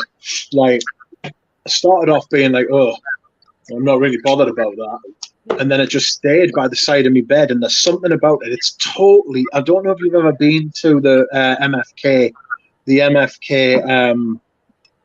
boutique and smelled some of his stuff, but it's like this is literally the prototype of almost everything he's ever done. Yeah, you know, and it really is. It really is like you can smell the Coeur de Jean DNA in this to an obscene amount. It's so different as well from Au Noir, which he did. I don't know what year. Do you remember what year Gaultier Squared came out? Sorry, say that again. Do you know what year it came out? I don't remember off the top of my head. No. I'll tell you in just a second. I just love the concept of the two. It came out in 2005. 2005. There you go. So that's like a year after Au Noir. If you compare G2 and Au Noir, they're a year apart in release dates anyway. And it's like, how has he made the leap from one to another? Au Noir is an outlier. Yes, that's probably a good way of putting it, to be honest. Because if you go back to the 90s, when he created this is much closer to Gaultier Square than Au Noir. Yeah. Yeah, you could probably draw a straight line between those two perfumes, but yes, it's very hard to go through. It's very hard to go through Au Noir. Like Au Noir's like the antithesis of like Coeur de Jean. It's coffee, lavender, like all that sort of mad, like complex. Yeah, it's complex, and it's hard to wrap your head around. It's hard to fathom. Like, it's why, like, I know Eugene's like really like not looking forward to what Coeur de Jean's going to do at Dior, but I'm interested. I want to see what he does. I want to see how it differs and how it's similar between his brand, but his own brand and Dior's. I want to see, because there's a saying about Coeur de Jean that he does all his best work for like other houses. You know, like all his best work is not done for MFK. It's done for like Eli Saab, and it's done for who else? Somebody's got feedback.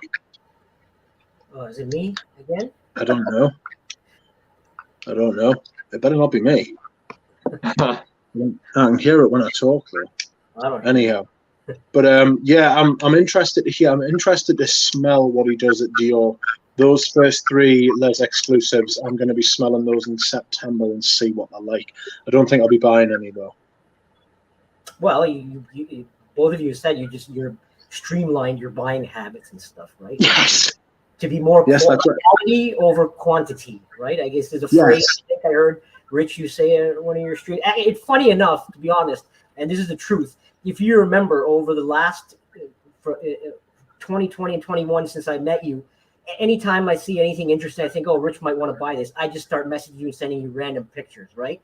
Yes. By design, in this year, 2022, I stopped doing that because once I heard you say you want to streamline your, I'm like, okay, I just need to back off here and not just keep feeding this guy his habit here, right? No, it's not that. It's definitely my responsibility what I buy. I wouldn't have bought it if I wasn't intrigued. Yeah, I'm just saying, it's you know, because you know it's not just the you know the customer supplier thing. Like, you know, you're my friend. We're friends. You guys are my friends. Yeah. Well, Yeah. you're not our dealer, though, Anuj. You're not responsible. We're responsible. Ultimately, That's right. lies with us. But yes, if you ever get some rarities, just slide into my DMs with a message, and I'll say yay or no. Usually, what it is me messaging you, going, "You got any of this? Nope. You got any Have of you this? got any of the good stuff? Yeah. Hey, man. Have you got any of that good stuff? That It's, Pat yes. Seriously, anything like rare and stuff like that. I'm still interested in improving the thing. The only problem now is well, no, that's not the only problem. One is space. I'm running out of space, and two, the shipping. Shipping is heinous. Don't even let us go into shipping. Shipping is absolutely abhorrent. Like, I've tried to ship this. I've tried to ship this. I've tried to ship this whole Ramsay a couple of times, and we've been knocked back for like twice, and like done some money as well at the same time. It's really quite upsetting. Have you guys resolved that issue, or is it in the? We're working on it. We have a friend of the channel who has a dangerous goods license to ship out of England. Excellent. And apparently they work with a company that specializes in shipping dangerous goods, but it's not going to be cheap. But at this point, I'm so like pissed off that I've been defeated by getting this package to me that I'm just going to pay it. I don't care what it is. I'm paying the damn price. I'm getting the package from England to me some way. But you also got to keep in mind, though, I'm going to assume and go out on a limb that common sense would say that if this person is shipping using this, the license that they have to ship, they're going to end up declaring it at full value, which means you're probably going to end up paying a pretty penny in duty and customs fees. I don't think we have that in America, do we? I'm pretty sure you guys get taxed for duty and customs, don't you, from overseas? I've never had that personally. Okay, then good. Maybe. Good. I hope I'm wrong. Wrong. Just if she declares it at a lower value, like you could raise this with her. You could say to her, look, like I don't want to be paying like silly money here. Like put it at a lower value than what it actually really costs. You could always ask her to do that, and they are secondhand. The thing that worries me is that his license will say that they have to be in their original boxes and packaging. So that's the only thing that worries me, is if they say, look, you can't ship stuff that's like half opened and opened. But I would be surprised. I would hate for that to happen, obviously. But at the same time, we could always just put it in boxes. We'd always just find some standard boxes. Yeah, exactly. I mean, the thing is, it's really weird. Like the amount of stuff that I've bought. I mean, there's a good chance that at least 50-60% of my collection has been bought from abroad, right? Yeah. And it always gets you. I have never had. Right. I mean, we've had some drama, haven't we, News, where it's been like held for a week and shit like that, which is just like the worst kind of pain.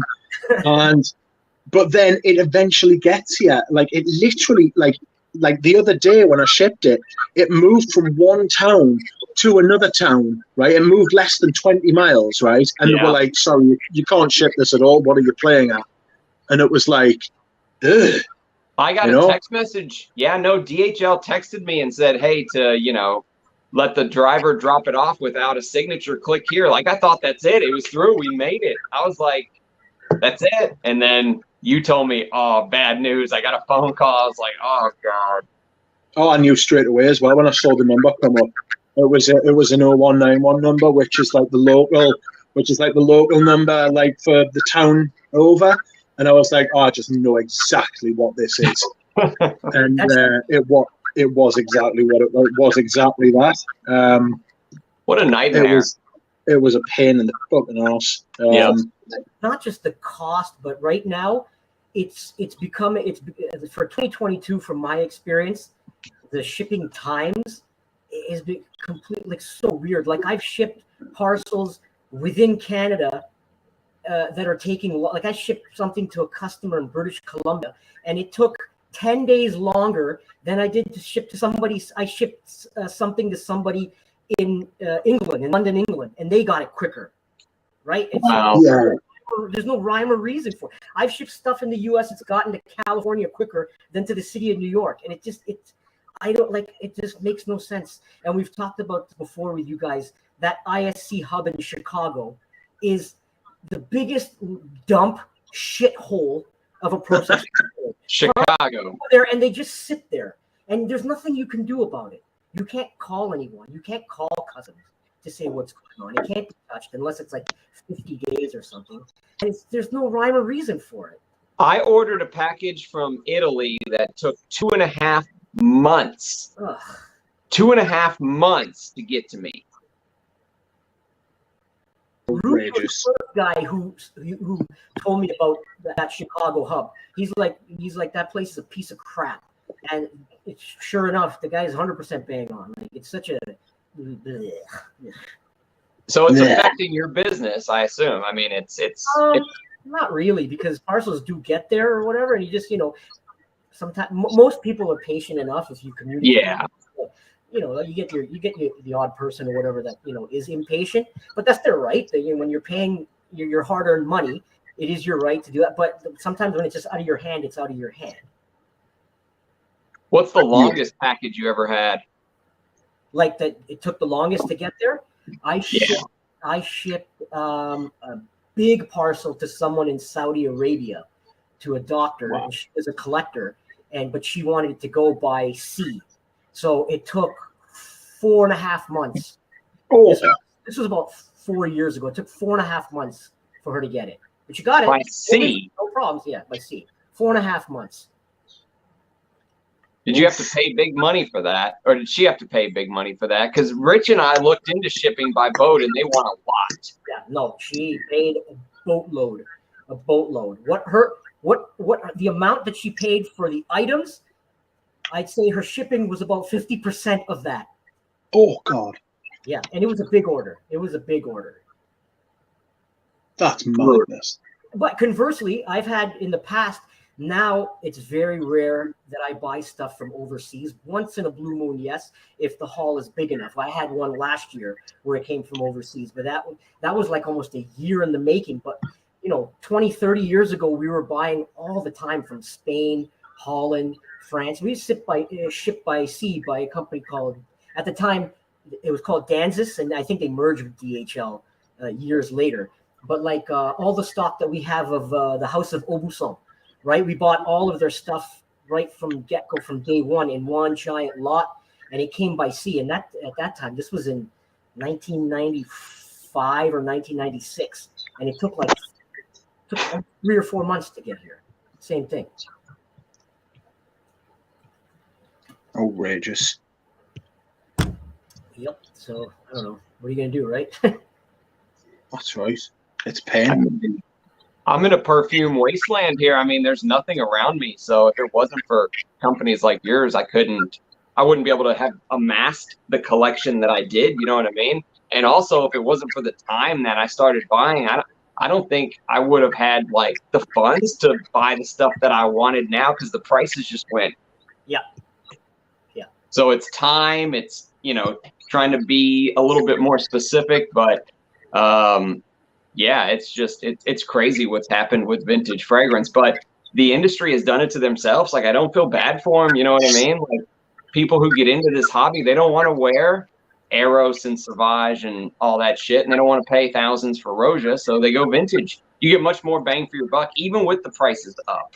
And the competition is just fierce, right? Like I said, when you guys drop a stream, and you'll show a bottle, like we said about Antea Sport, people just start losing their minds for the next day and a half trying to find one or whatever, or something along those lines. Yeah. It's strange, because you'll often, I mean, we've had the comments in this stream. It's like, where do you get bottles of this from? Where do you get a bottle of that from? Somebody left a comment on one of my old videos today saying, where did you get your bottles of Koros from? And I was like, well, I've got a lot of bottles of Koros, but it's like I got them from different sources and stuff. Like, you've got to be patient. That's like the best way to get your own work. It's not you guys are not obligated to reveal your sources or whatever, right? Because you guys have put in the due diligence, a lot of hard work, first of all, that you guys do digging to know your information and to find your shit, right? I always tell people, always, I never say no. I mean, if anyone asks, like I put my email in all my videos, if anyone writes me, and they write me all the time, I always give them 3 places: you, Le Parfume, and my buddy Mudasir on Base Notes. Mudasir has like 3,000 bottles, like, and he's just an individual collector. Yeah, and he sells stuff all the time, and I mean, he finds stuff for me too. So I mean, I trust him because he's been doing it since the late 90s. Like he's legit. You know what I mean? So I give him all of my sources. I'm like, here, this is it. I mean, now it doesn't mean you're going to find what you're looking for, but these are your best shots. Otherwise, good luck with eBay or Mercari, you know? Yeah, I've heard you guys talk about this gentleman who's here quite a bit.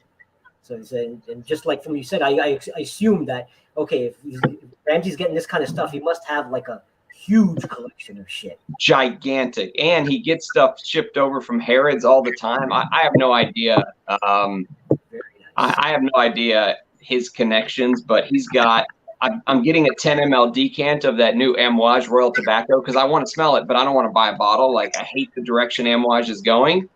So he does decants and stuff too. So he's a good source to have, and he's also someone that you can drop a list like, hey, this is what I'm looking for, and he'll come back like a month later and say, hey, I found this vintage Jubilation Woman, I found this, and beautiful. But outside of just this very small group, I mean, other than just going on eBay, you're out of luck. I mean, it's very hard to secure, and if you go on eBay, God knows what you're going to get. That's the problem with you. Yeah.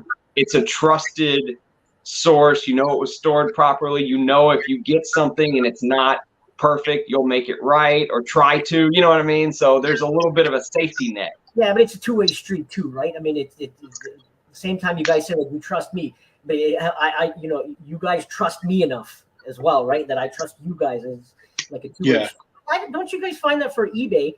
I thought eBay, they have pretty good seller buyer protection, no? Yes.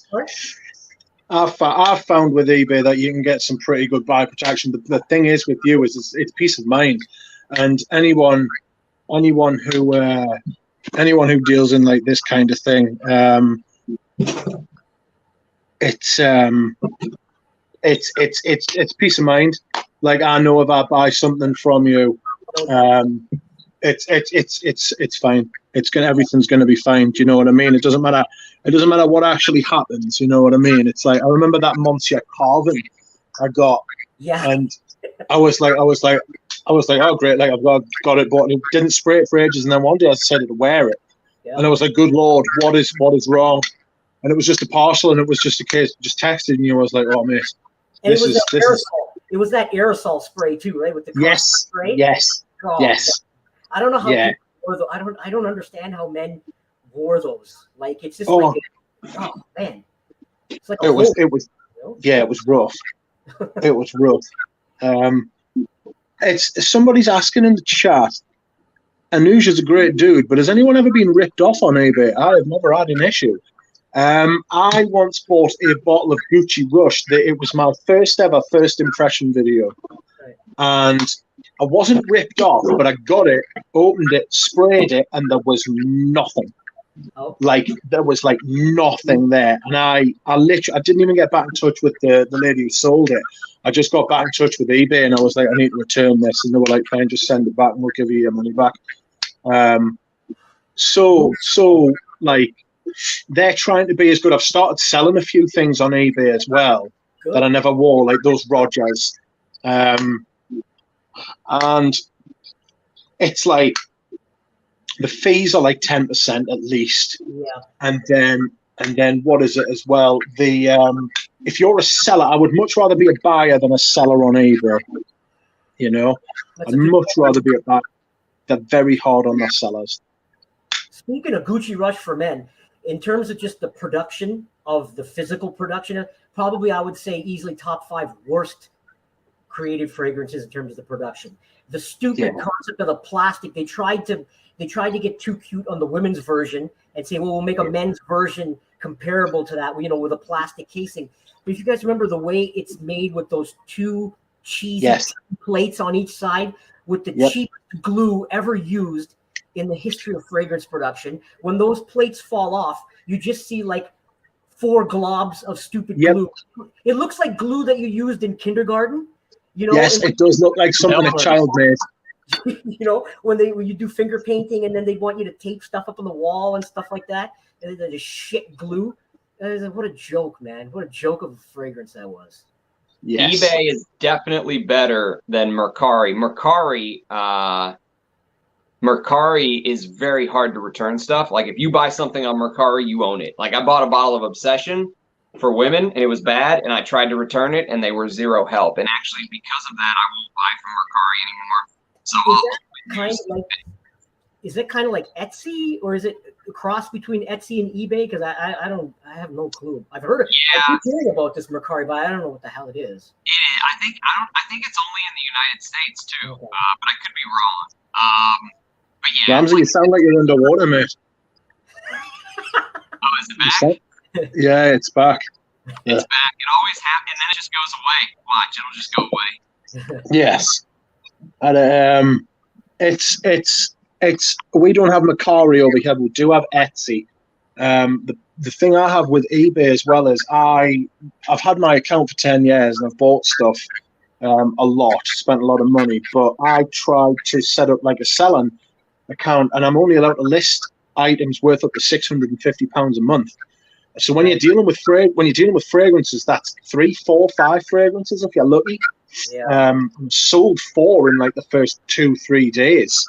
So I was like, oh fuck, what am I going to do? And essentially I've got to wait a month. That's another thing as well. They keep the money for 2 weeks that you get. So I've got like 400-500 quid just sitting there, waiting to be released into my account, and I can't do anything about it. So it's a bit of a shitter, you know. But yeah, bit of a pig, like.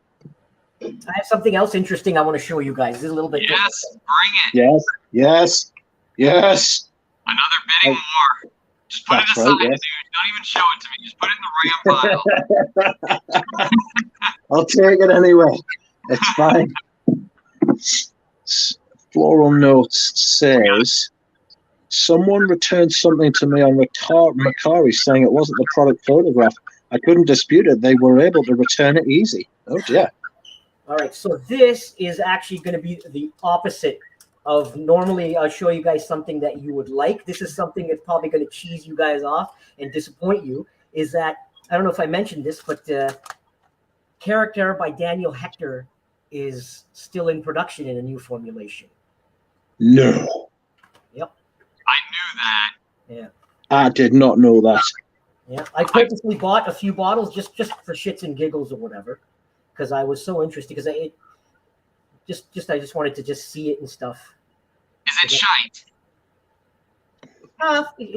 To me, again, you know, I'm not anything like. I don't really have opinions on most of this stuff. It's okay. It's nothing. You know, nothing special. Yeah. I wasn't huge on the one that I've got. What? I'm not huge on it. I think it's all right, but it's not like my favorite fragrance. No, it's not my favorite, but I liked it enough to get a backup from Manly status. Yeah, I don't know. I'm not sure why this is something that was reproduced. I don't know why. I don't understand why. Yeah, like I can't. It was not a big seller. It was not a very popular brand. You know, so I don't know why. They were very late to the fragrance game too. This came out in '89, and it smells like it came out in '81. Yeah. Yeah. Yes, that's right. It reminds me. It's up the same alley as like Wall Street and like Furio. Like those 3 fragrances always like. I think it might be the bottles. I've only got like 50, 30, like a 50 ml and 30 ml of those. So it feels like those like belong together. Those 3. you still have Pavarotti, Anuj? Just anything other than eau de toilette left. Just that aftershave, shower gel, aftershave balm. That's it. Rich bought all your Pavarottis, eh? No, and then once see, this is the other thing that happens is guys like you guys start showing hauls, and then like I said, people get into it, and then I start getting the requests that you bought this, you sold this to Rich, you sold this to Ramsay. Do you have any left? And Peter, and then it's gone. Nice. Yeah. What's are there like? I know you when Eugene showed the warehouse. He showed stuff like some of this random old stuff you bought long ago, like a bussin Polo that just never kind of sold. Is there a fragrance like this that just sat around that's now all of a sudden just catching fire? That is one. To be honest, Obus are not. I wouldn't say catching fire, but it's like just in the last 6 months. I've probably sold more in the last 6 months than I had in the last 5 years. Really? Yeah. A couple more like ladies ones. There was an old Lagerfeld fragrance called Narcisse Chloe, which is just blown up in the last year. Czar by Van Cleef and Arpels, but the stock that I have is not vintage. What I have left, it's last iteration by Inter Perfumes just before it was chopped. Yeah, so it's still valuable because it's no longer around, but it's right. not that vintage form, right? And then there's an old house called Revillon. We have a ladies' fragrance called Decima. It comes like in a red packaging. That's gotten a lot of push and play over the last couple of years. Interesting. Yeah. Yeah, that's very interesting. Are there any fragrances you're still currently hunting on your unicorn list, Rich? Not at the minute. That little haul I bought off a friend really scratched a couple of itches, especially the Amber Absolute. Like, I've really wanted that for a long time. New Harlem is something I've wanted. I have managed, and Anuj, I'll text you after this and tell you, because I'm going to reveal it next week. I have bought, Ramsay knows what it is. Look at the smile on his face. Ramsay knows I've bought something that I've wanted for the longest time, and I've chased it. And when I sold those fragrances on eBay, it was on. So, because I haven't spent any new money on it. So I'm pretty pleased to have it. Good, I'm happy. Great. I was pretty chuffed to actually finally get it, as it's a big boy as well. It's a big unit. But I will send. Don't tell people, Rich. Let it be a surprise. No. Yeah, it's gonna be a big unveiling, probably Tuesday or Wednesday next week. I think I probably got a feeling of what it is, but yeah, you probably do. Yes, that's right. That many times I have asked. Many times I have asked for it. Do you have Karl Lagerfeld KL for women sitting around somewhere? Little tiny pure perfume minis. That's it. Send me some pics. Yeah. How about Versailles Pour Homme? No, I haven't seen the last bottle I ever had of Versailles Pour Homme was an aftershave, and this is going back about 12 years. Before that, I had not seen an EDT in that in a long time. Yeah. How about since we're going down the list, how about Or Black by Pascal Morabito? No, never even had any stock of that. Like a few really, Pascal Morabito fragrances here and there, like M de Morabito and a few others. The Or Noir for women have that, but not the Or Black. I've never even seen a bottle myself. So that's crazy. Yeah. You ever have any MCM fragrances like Success? Yeah, like some of the older ones. That's what one of the more convoluted and confusing one. They've got a few fragrances where there's not actual name on it, so we just have to make up our own names, and we just call them MCM Purple or something like this. Yeah. Yeah. Outrageous. That is outrageous. Anuj, do you have a perfume called Sticks by Coty? Nope. Coty had so many old fragrances that have just become so sought after that were like, you know, cheap shit back in the day. There's one called Nokomis that Cody used to make. It was just a nothing fragrance, and it's just like uber popular. Same thing with the sticks. Outrageous. You don't have any vintage Estee Lauder either.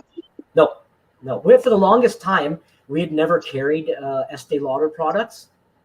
Number one, at going back to when my dad first started the business, and later, it was always exclusive to like either, you know, one of our department stores, like the fancier ones called like Holt Renfrew, or in those days when our department stores like the Bay was a little bit more prestigious, they were always exclusive to them, and they were never independent retailers were never allowed access to like Estee Lauder brands.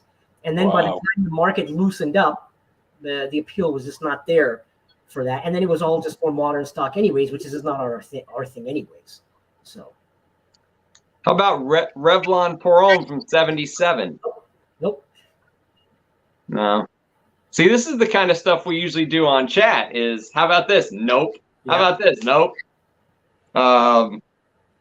Yeah, my vintage unicorn hunting days are getting pretty slim, Rich. There's not much else I think I want.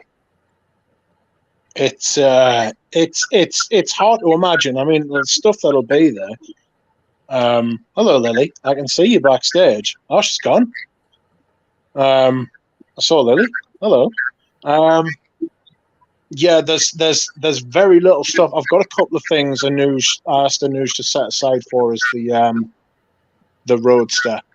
I probably wouldn't have gone to all the trouble of getting it from Canada if it hadn't been discontinued. But it's not only is Roadster being discontinued, it's up and gone like a fart in the wind.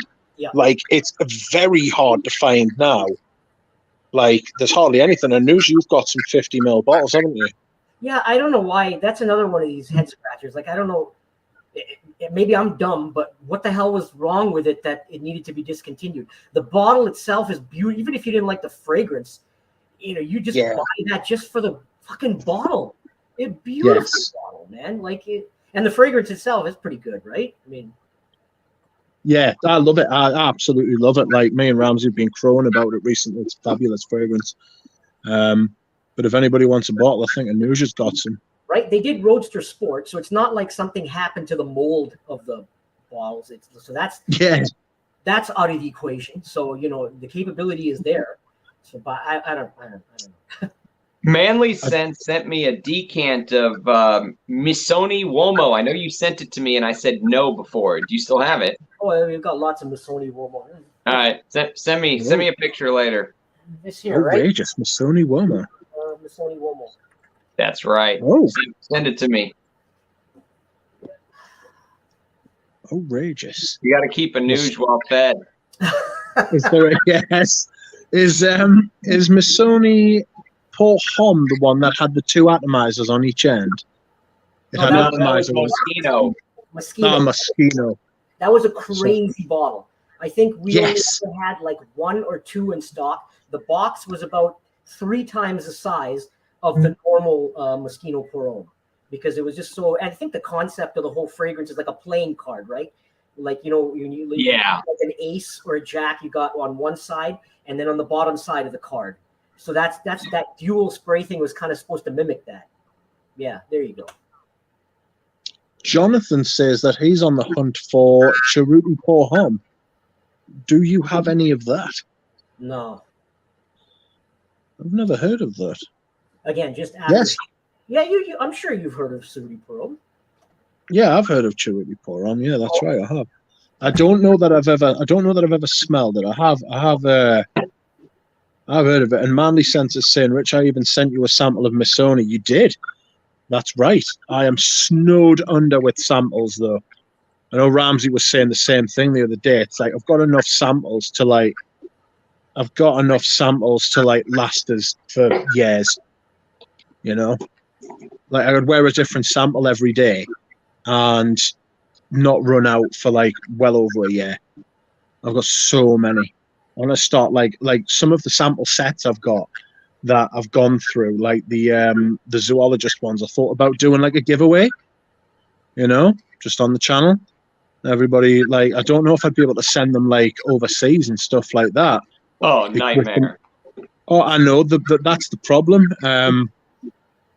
Fonzo, Mitch, you still have stuff to sell on eBay. What is seller name? I'll put the link here. Well, I'm gonna run because I'm gonna run, guys, because I got to shoot my video of Centauri. So I'm gonna start honest, prepping. That is absolute.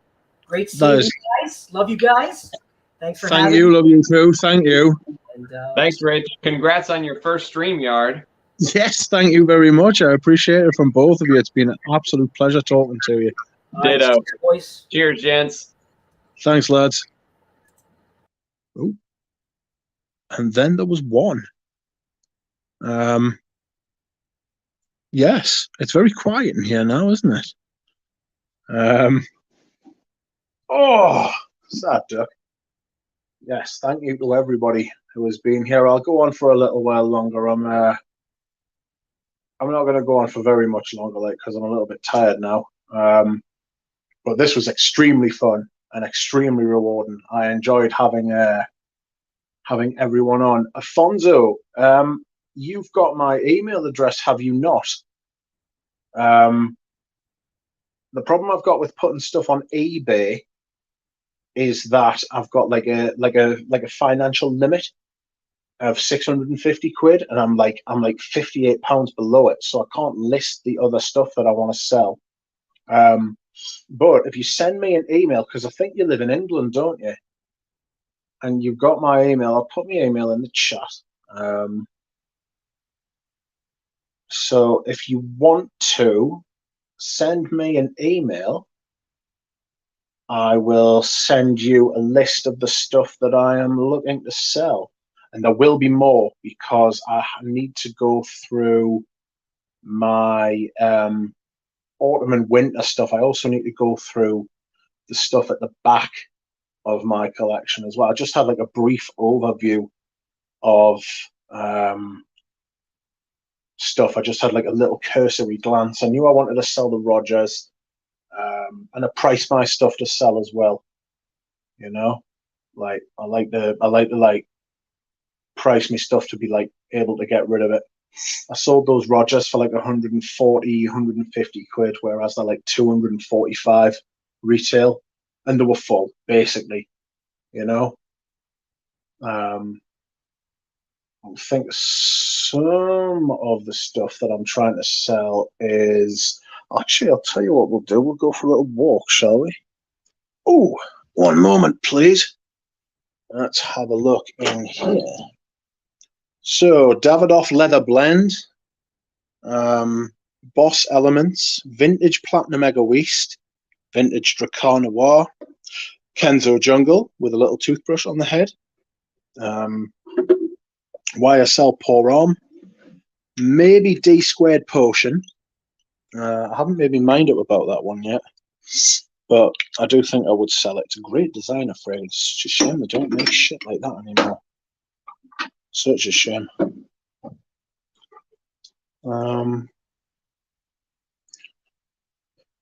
Rich, why don't you sell them on Etsy? No limits there. I have actually got an Etsy account. I've got the Dracar Noir on Etsy, but nobody's looked at it, like. So I need to make clear as well on Etsy that I can't sell overseas, you know. It's just not allowed. So I might also be willing to sell my Cosmere bottles, well, one of the Cosmere bottles of Polo Green. Excuse me whilst I hydrate.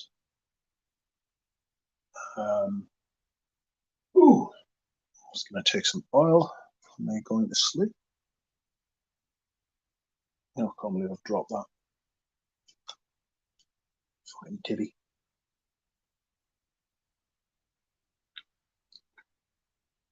Oh. Oh, dear.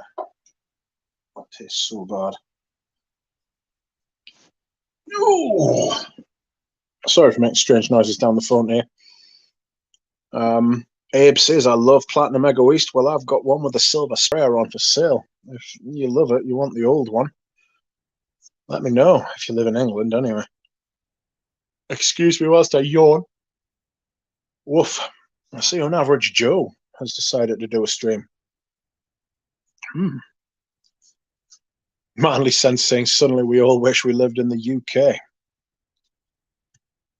Same. Awesome stream, Rich, and great guests. Guests, great info and ups and downs of buying and selling. Yes, it's the thing is with that, with Anuj and Ramsay and me, you've got the two sides of the coin. You know, you've got the buyer and then you've got the seller, and you've got like Anuj has given like a particularly good insight which you don't get from. Well, I mean, we've had the perfumier on before, and so getting that, not on my stream, on Eugene's stream, getting that insight from them is really interesting, really rewarding, I think.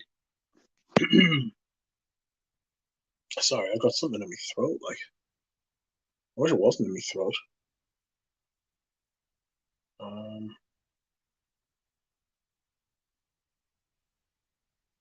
Oh dear.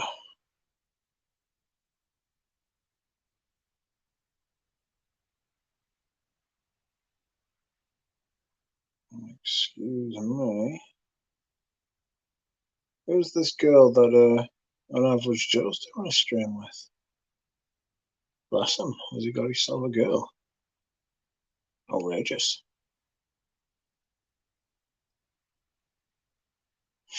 I don't know that. I might have some girls on here one day. I do actually know girls in real life, you know. It wouldn't be like e-girls. Unless there are some e-girls in the chat who would like to join. Rachel, you could join one day.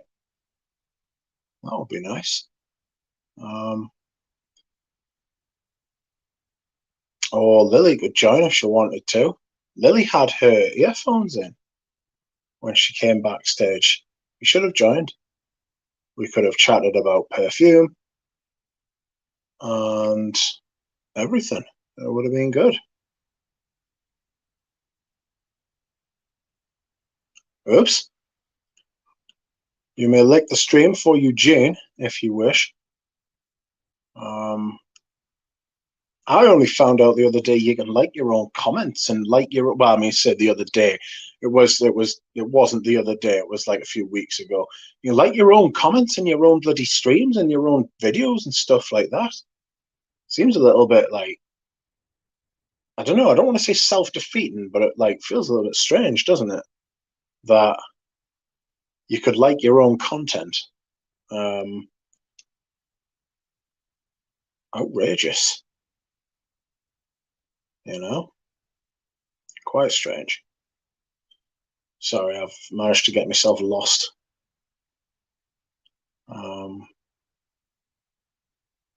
There we are. Alfonso. Alfonso, you tried to send me an email before, didn't you? But it didn't work. Abe is based in LA. Oh, no. Rachel says, Rich, do you know when Safari Men was reformulated? No, I don't. Sorry. I don't know when it was reformulated, but I do know that if you can get the Cosmere version, that will guarantee you a certain element of quality.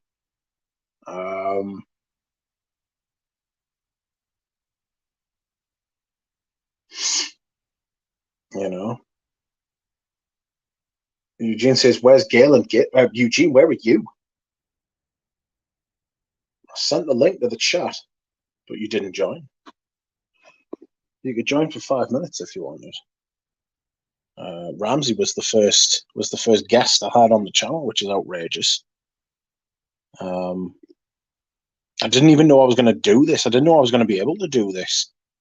I think most of the streams I'm going to do are going to be just through the YouTube app, usually, and then like when I feel like having like guests on, or if I've got like an idea or a plan or something like that, then hey, I just thought I could get Richie J on. I could get Audrey Jane and Jura Ro. Outrageous. I never even thought. Jesus. Alfonso says, okay, try to send you email, thanks. Alfonso, why don't you drop your email address in the chat and I'll email you? Because I remember we had this palaver last time where I couldn't get in touch with you, which was a bit of a pain. A really good stream today, thank you. Rachel, you should definitely come on one day.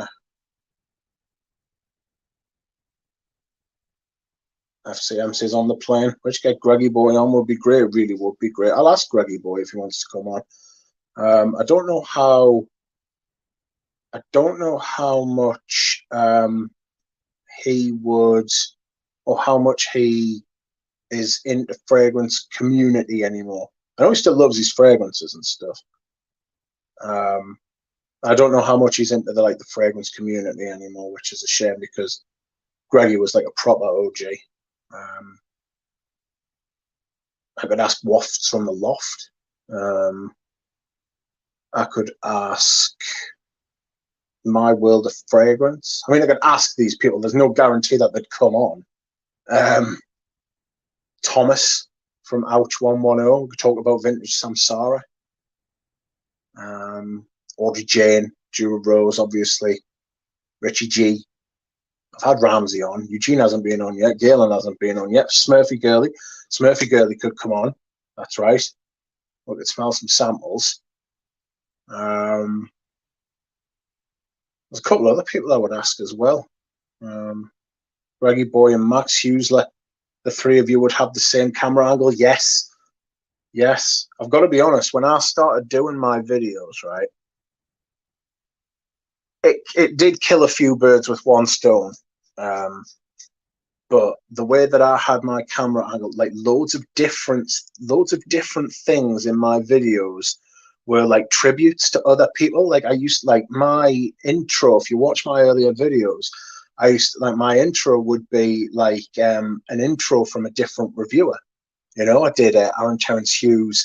I did Joy Amin a few times because Joy Amin is very much deserving of a little bit of reverence. You know. Oh, you're here, are you? Sorry, I didn't realize. Eugene is here. Let's see him. Add to stream. Mute. I'll add to stream. Yeah, buddy. Yeah, buddy. Outrageous. What's How up? you doing? I'm all right. I'm just lying in my pitch talking to you. I'll come on for a little bit. I've got a really bad headache. So have you really? Yeah. I don't know what's going on, but I'm getting severe migraines the last little while. I told you to go and see a doctor about that. That's not normal. Yeah. It's not good. It's not great, but maybe it's the lack of coffee. You know. I think it's too much coffee sometimes because I've cut everything out except for the coffee. Like I get them when I wear perfume. I get them when I don't wear perfume. I get them at work. I get them at home. The only thing that I haven't really tried is the coffee. So maybe I'll back off on that a little bit. Might be a little bit too much coffee. Yeah. You just feel it thumping. But anyway, I don't want to come on here and depress the stream. No, that's all right. I mean, great stream. Great stream. It was great seeing Ramsay. Always awesome to see Anuj. I'm so glad that you're doing. You're having guests on. You got StreamYard. I think it's just add to a. Everything's just going to get so much better, more interesting, and just sharing, having people come on and share their opinions and thoughts. It's going to be great. Yes, it's a whole new world. Depending on how much I do, I'm tight. So if I can keep doing some of the streams on the YouTube app where it's just me, then I'll be able to just use the StreamYard once or twice a week and have other people on, you know, and then do and keep within the limit, right? You know, and then I can invite people around. So you get 20 hours a month, don't you? Yeah, 20 hours, and after that you need to subscribe. So yeah, if you come on once a week and have guests, you can have a free account. Don't need to pay anything, Yes. which is great. That would be awesome. Absolutely awesome. But I missed your People scent are, of the day. I caught it. I came in late. I was actually on another stream, and I clicked on the YouTube and then saw you were streaming with Ramsay. I'm like, oh, I got to check this out, right? But actually, I really got off because I could start feeling my headache. I could feel my heart on my head thumping. And I was like, I didn't feel really good, but do you feel sick? a little bit, yeah. Oh. But I didn't catch your scent of the day. My scent of the day is Impression Cedarwood Heart by Ostens. And I'm a little disappointed with it and the brand in general, if I'm being honest. Yeah. Yeah, that's right. It smells like IFF.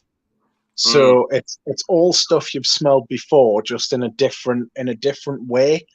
You know, the cedar is like very familiar. The violet leaf is very familiar. I mean, it's good quality and it's blended well, but it's just a little bit like boring and familiar. You know, it's not.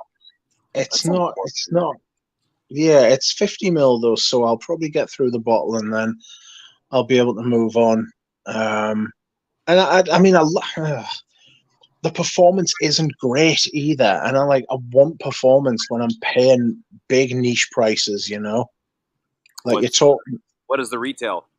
So I think it was like 150 quid for 50 mil. So it's like Tom Ford-esque, you know. But at least with Tom Ford, you get a bit of performance and stuff like that. With these, it doesn't seem to be there, to be honest. You know. I can't remember the last. I think the last Tom Ford I purchased was Tobacco Oud retail when it came out, and back then it was about 230 Canadian dollars. I have no idea what they retail for now. Oh, it'll be a lot more. They go up like a tenner a year, like in this country. So it'll be like 20. It'll be like 20 Canadian dollars a year. They'll probably go up. It's pain, you know. But again, it feels like the releases of Tom Ford over the last 3-4 years have all been with one eye on sales and pumping up the bank balance and the balance sheet, so that because he's obviously been getting ready to sell the brand, you know. I thought they were already sold. I didn't think he owned it. I thought Estee Lauder owed Tom Ford. Estee Lauder's got the contract from making Tom Ford fragrances. He's talking about selling the whole brand. I don't even think Tom Ford owns his own name anymore. I can't imagine he owns his brand. No, he's employed Goldman Sachs to sell the brand off completely. So it's not just the fragrance arm; it's like the whole brand. Estee Lauder is interested in buying it, but he wants like $3 to $4 billion for it, which must be nice. But you've got to remember, Tom Ford's 60 now. He doesn't look any. He doesn't like. Sorry. Said I'm always excited for a new Tom Ford. They're kind of hit and miss, but it's always interesting to see what he's going to do. But you're right, Tom Ford looks exactly the same now as he did 15 or 20 years ago, even though he's it's fucking outrageous. He takes like 3 baths a day as well, something crazy like that. Like he washes a lot. So that's a little strange, but I mean, he looks incredible for a man of 60. You know what I mean? He's got money, and I'm sure he's probably had some procedures done too. That's kind of when you're in that space. Yeah. There's Galen. Galen the Rasta. Yes, join us, Galen. Join us. It ain't broken, just maintenance, says FCM. Oh, I think he's doing he's fixing his car. Oh, excuse me. Oh, so are you still? Well, clearly you're still at the lake. How have you enjoyed the lake on your own? Is it different with or without the kids? By myself. It's weird getting used to the idea that usually I have my boys here, and not hearing their voices, not hearing them argue. It's a little bit strange, but I'll be okay. You know, it's not scary, but I've never been up here alone. That's the thing. I'm always with somebody. Is that the first time you've been there alone? Yeah, absolutely. I always have been. Pretty much wherever I go, I take them with me. Like if I'm going away, I want to take them with me. Yeah. I love having them around, even though they is it give a little me bit spooky? Is it a little bit spooky, like being there on your own? Is it like totally different context? No, but it gets boring sometimes. Like sometimes I feel like I'm looking for something to do. Like you can only meditate for so much, right? Yeah. There's only so much that you can be alone until you're like, oh, I wish there was something going on. Yeah. Have you been running? Sorry? Have you been running? No, not. I've been really busy the last couple weeks. It's been probably a good 10 days since I've run. Yeah. Are you feeling it? Because I did my physio today for the first time in a couple of weeks, and I really felt it. Like I really felt it. And I felt awful like the last few days physically. And then I did my physio today, and it literally felt like I could hear things like creaking and snapping and like breaking and like just like breaking the seal. You know what I mean? Yeah. It was weird. Once you get used to it, though, it gets easier. Oh yeah. I was talking to Jonathan about it. He was like, "Yeah, if I don't go to the gym for like a few days, like I start to feel it. I start noticing." It's like, yeah, it's much easier. It's much easier to do exercise on days that you don't want to do it than it is to stop doing it and then have to restart doing it. You know, like restarting after a break. Restarting after a break's an absolute pig. You know, it's an absolutely. Oh, it's trying to get back into that. Sorry? I don't know what it's like for you, but I love that feeling of being sore. Yeah. A couple of days after your first workout back, and you can feel the tension and the tightness in the muscles. And then when you go to stretch it out, you can feel your whole body warming up. Like you can feel the flow of blood. And to me, it's almost similarly in the same way as wearing a perfume. How so? You know, when you stretch, I can just feel blood going through, and I can feel almost like this radiance coming off of my body, the same way perfume jumps off. Yeah. You feel as though like you've got that sort of like it's almost like a bubble around you. This energy, energy bubble. Yeah, it's like an endorphin sort of thing, like this sort of glow, this kind of like halo sort of thing going on around you, like an aura. Yes. Everyone, Michael. We want to know what he did the duty free on his way home. That's right. I mean, he was saying the other day. That the duty free was absolutely awful. Like, yeah. We were talking about the new H24 parfum. I think it's rather really early to come out with a flanker after it was just launched. Yeah. I think it was always the plan, though, wasn't it, to start a new line and then squeeze the line for as much as they can get. It smells like they're going for. It smells like they're going for, like, the Sauvage dollar, you know? Yeah. Like, it seems as though they're going for that sort of slightly metallic, fresh, and they want a piece of that pie, really. It definitely feels like Sauvage. It feels fresh and clean, like that soapy. Maybe, it's green opposed to blue, which is a nice change. Hopefully that will set off a chain of trends, get away from blue and head into more earth tones. I'd love to see that. Yeah. It's been 11 years. What year did Bleu de Chanel come out? Was it 2010 or 2011? Yeah, 2010. Hell of a year for perfume. I saw Ramsay's video the other day. I was in the drugstore today, and I saw 3 young men in there, 3 young boys about the same age as my son, looking at the fragrances, and one had walked out with a 50 ml bottle of Bleu EDT. The others were egging him on to buy a Zaro Wanted night or something. I was like, oh, boys. Oh, the folly of youth. What they really want to get is a vintage chorus. What they really want is compliments, I think. They're all looking for compliments. Yes, they're looking to lay pipe. Yeah, yes, definitely looking to lay pipe. What did you wear today? To be honest, I didn't wear anything. I didn't want to, like, you know, I had that headache I was dealing with, and I didn't want to aggravate it anymore. The only bottle I came up here with was Ego East, modern Ego East, and I wore it all yesterday, and today I haven't applied anything yet. Outrageous. Outrageous. I felt like I didn't apply anything today after I put that bloody impression cedar wood heart on. It doesn't perform well. Not that I noticed. Maybe I'm just a nosmic to it. Like, it felt like it didn't perform. You know. Yeah.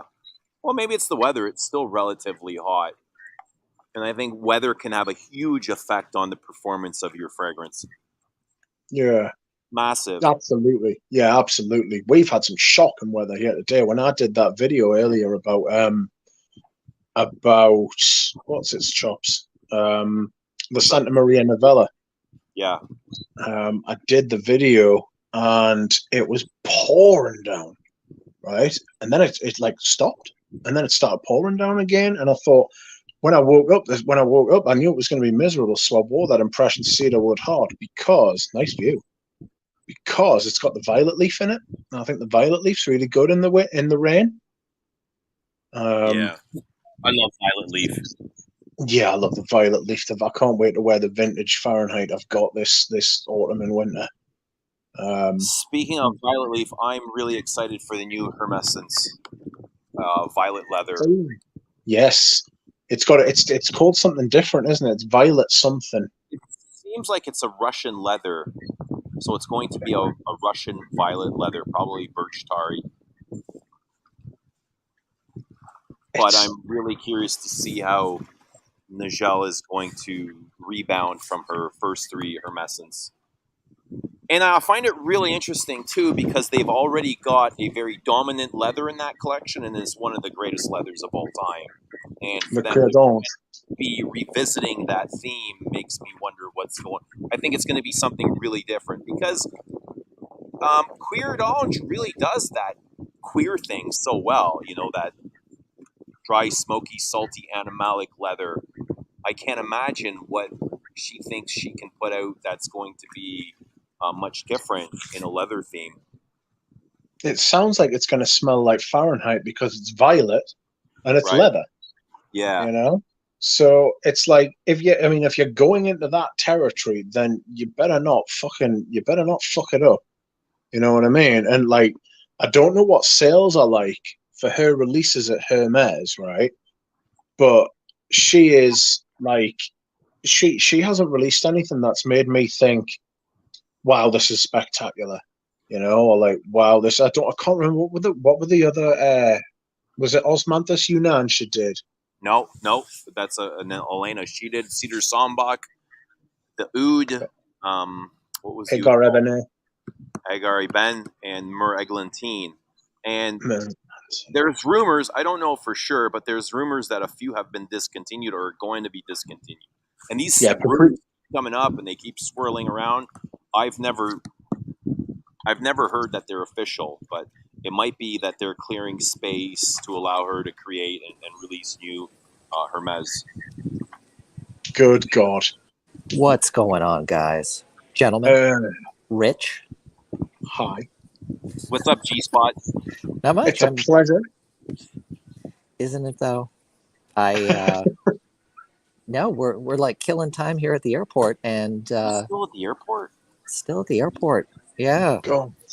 And I figured, I told the better half, I said, I'm going to go make a phone call. I'll be back. And she's all, okay. She better not be watching Rich's stream on the side. Okay, really? You're making a phone call. I never make phone calls. So. I'm sorry, you You were talking about the new Hermes, right? Yes. The newest Hermes, the Violet Volynica. Mm. Are you It's going to excited? be. No, not really. I actually, one of the few things that I brought this week on the trip were like a few Hermescents. So like I brought like Osmanth Yunnan and Iris Ukiyo-e, Ukiyo-e. Ukiyo-e. And Ukiyo-e. Ukiyo-e. you know, the Iris is, I'm far less impressed with it than I think I was originally. I think Paprika Brazil is a better iris fragrance than Iris Ukiyo-e. Yes, Yeah. I actually agree with that. It's a massive iris fragrance. That's one of the ones that's been discontinued. Iris Ukiyo-e, whatever it's called, smells like an air freshener to me. It's like late plug-in. It seems like a really cool heliotrope more than an iris. Yeah. Yeah. And then Osmanth Yunnan, which is, you know, a nice kind of apricot sort of leather tea fragrance. So it dry. Actually, it is very nice. It reminded me pretty favorably of like the old Diorella that I had. Right. But I think I would rather own Diorella. Yeah. So yeah. Well, Anuj was on earlier. He might have a vintage Diorella for you. I certainly don't need anything else. But in terms have you bought anything recently? Yeah, I've got a few things in the mail. Have you got a T-shirt in the mail? I better. Oh damn. Oh shit. I almost joined the stream yesterday from the beach. Oh, but knowing me, I would have dropped the phone in the water. But no, I've got a few things coming. I've got a couple bottles from Klaus Porto, their Agua Colonia line, which is kind of like a higher end eau de cologne series. They were all done by who is it? The Miller Harris lady? Is it like, I'm not sure her name. Is it like Sarah Miller? Sarah Harris?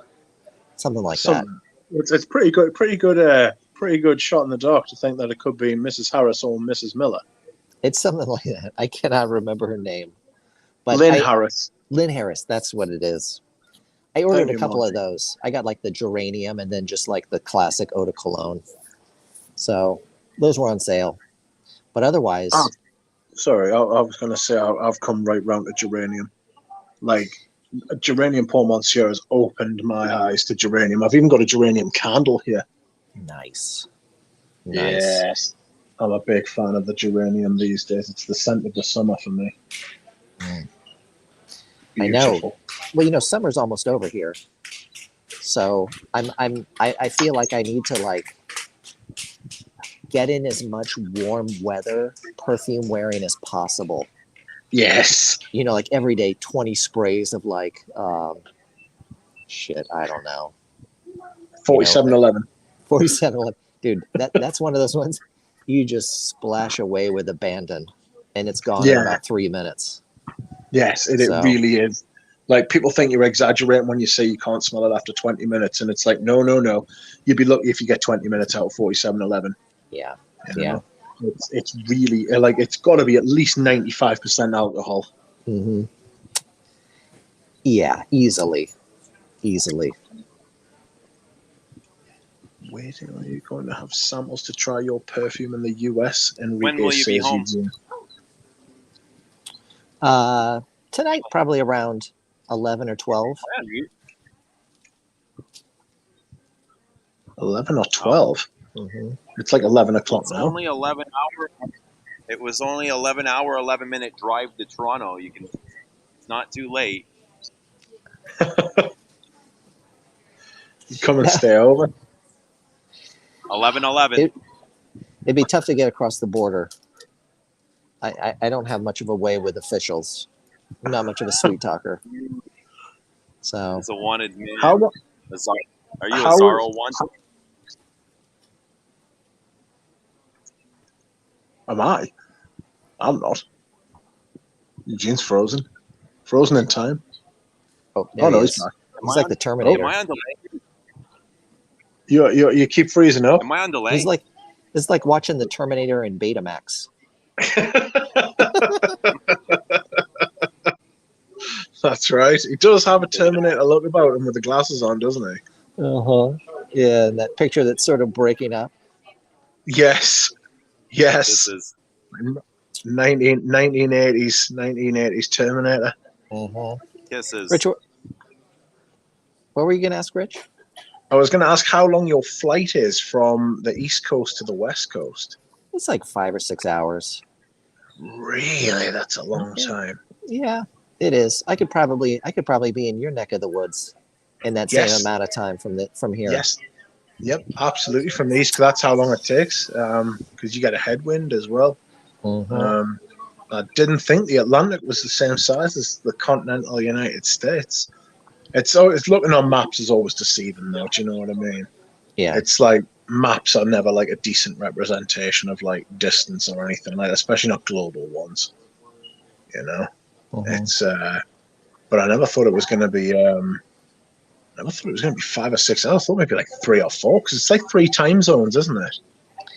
Yeah. You know, the thing is, the nice thing about this flight, you know, Boston to Portland, is everybody's really well behaved. So, have you introduced yourself to all the passengers yet? Oh no, I'm not that type, right? It's more like, you know, the chances of like a brawl breaking out are much less than, let's say, Miami to Cancun. Everybody's very sober on that. Everybody's going to Portland bracing themselves. I swear to God, every single person I know who's flown to Cancun has either been thrown off the plane or has known people thrown off. They're like, oh yeah, ejected mid-flight. Or they're wanted at the border. It's sort of a rite of passage, I think. You know. Yes. Cancun will do that to you. Mm-hmm. That's in Mexico, isn't it? Oh yeah, it's down on the Cancun. Wait, Mexico. Yeah, okay, Cancun's in Mexico. Yeah, I was also thinking of Cabo San Lucas. So it's Cancun on like the Yucatan Peninsula. Okay. Is it? Yeah. Oh, that's what I was asking. Is it? I'm not sure. I don't know. I can't remember. It's good. To be fair, you're pretty safe from asteroid strikes there, though, because like very unlikely that lightning's going to strike twice in the same place. You know, that wouldn't be ideal. So there's already been an asteroid hit there. Nice. I did not know this. That is. So you didn't know the asteroid that killed the dinosaurs landed in Mexico? No, you didn't know that at all. To the Yucatan Peninsula. I do realize I'm talking to an American about geography. So was it Mexico? Was it Mexico then, or was it just? It wasn't Mexico yet. So it wasn't Mexico yet, but it wasn't far off. So where Mexico is now, just off the coast into the Gulf. I'll send you like a link when after this. I feel like you should know this. Take your time. I'll take my time. Yes, I'll take my time. Don't worry. I'll make sure I get proper sources and everything. You know. Yeah, I'm gonna need footnotes here. You're getting a vintage geography discussion here, a vintage history discussion. Oh, exactly. Yes. Like proper vintage as well, like original formulation. You know, you're talking 66 million years ago. That's that's a long time. All vintage channel. Vintage ducks. I wonder if vintage ducks look the same as they do today. You know how chickens have changed over the years? Have ducks changed? If you Google a picture of chickens from the 1970s and 80s, unrecognizable from today. They look completely different. They're longer, they look more athletic and more vicious. I wonder if ducks have changed the same way. So I imagine since chickens are like bred for like food and stuff like that, that's probably what's happened. Right. You know, yeah. Oh, and I know that it's not necessarily looks wise, but behavior wise, I think there's a huge diversion between raccoons that are urban and raccoons that are like rural, right? And like like like in the wild, like Okay. Toronto apparently too is like where all the genius raccoons hang out. Did you know about this? Did you know about this, Eugene? No, tell me all about it. Well, you're a Mississaugan, but I am. Apparently, and I heard this on a podcast, so that makes it 100% true. It must be true. It must be true. Was that Toronto spent like tens of millions of dollars redesigning all of their trash cans to make them raccoon proof? And it took like 2 weeks for the raccoons to figure it out. Outrageous. It was a brilliant story. It's a podcast called 99% Invisible. Outrageous. Which, 99% invisible. Yep, 99% invisible. You want to know something? We actually have a raccoon trap in the backyard. And to eat them? Oh no. Just because they come and they destroy everything. And Oh, we'll shit. take the raccoon and we'll drive it out like 15, 20 kilometers and release it. And they find their way back. Little shit. You should put a blanket over the top so they can't see where they're going. Raccoons are a major problem in Toronto. Major problem. Blindfold them. Oh Just my god. blindfold the little shits. I can't believe it. You've been outwitted by raccoons.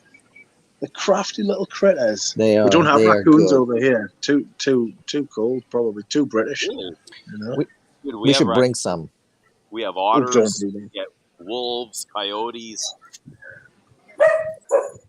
They're trying to rewild Britain, especially Scotland.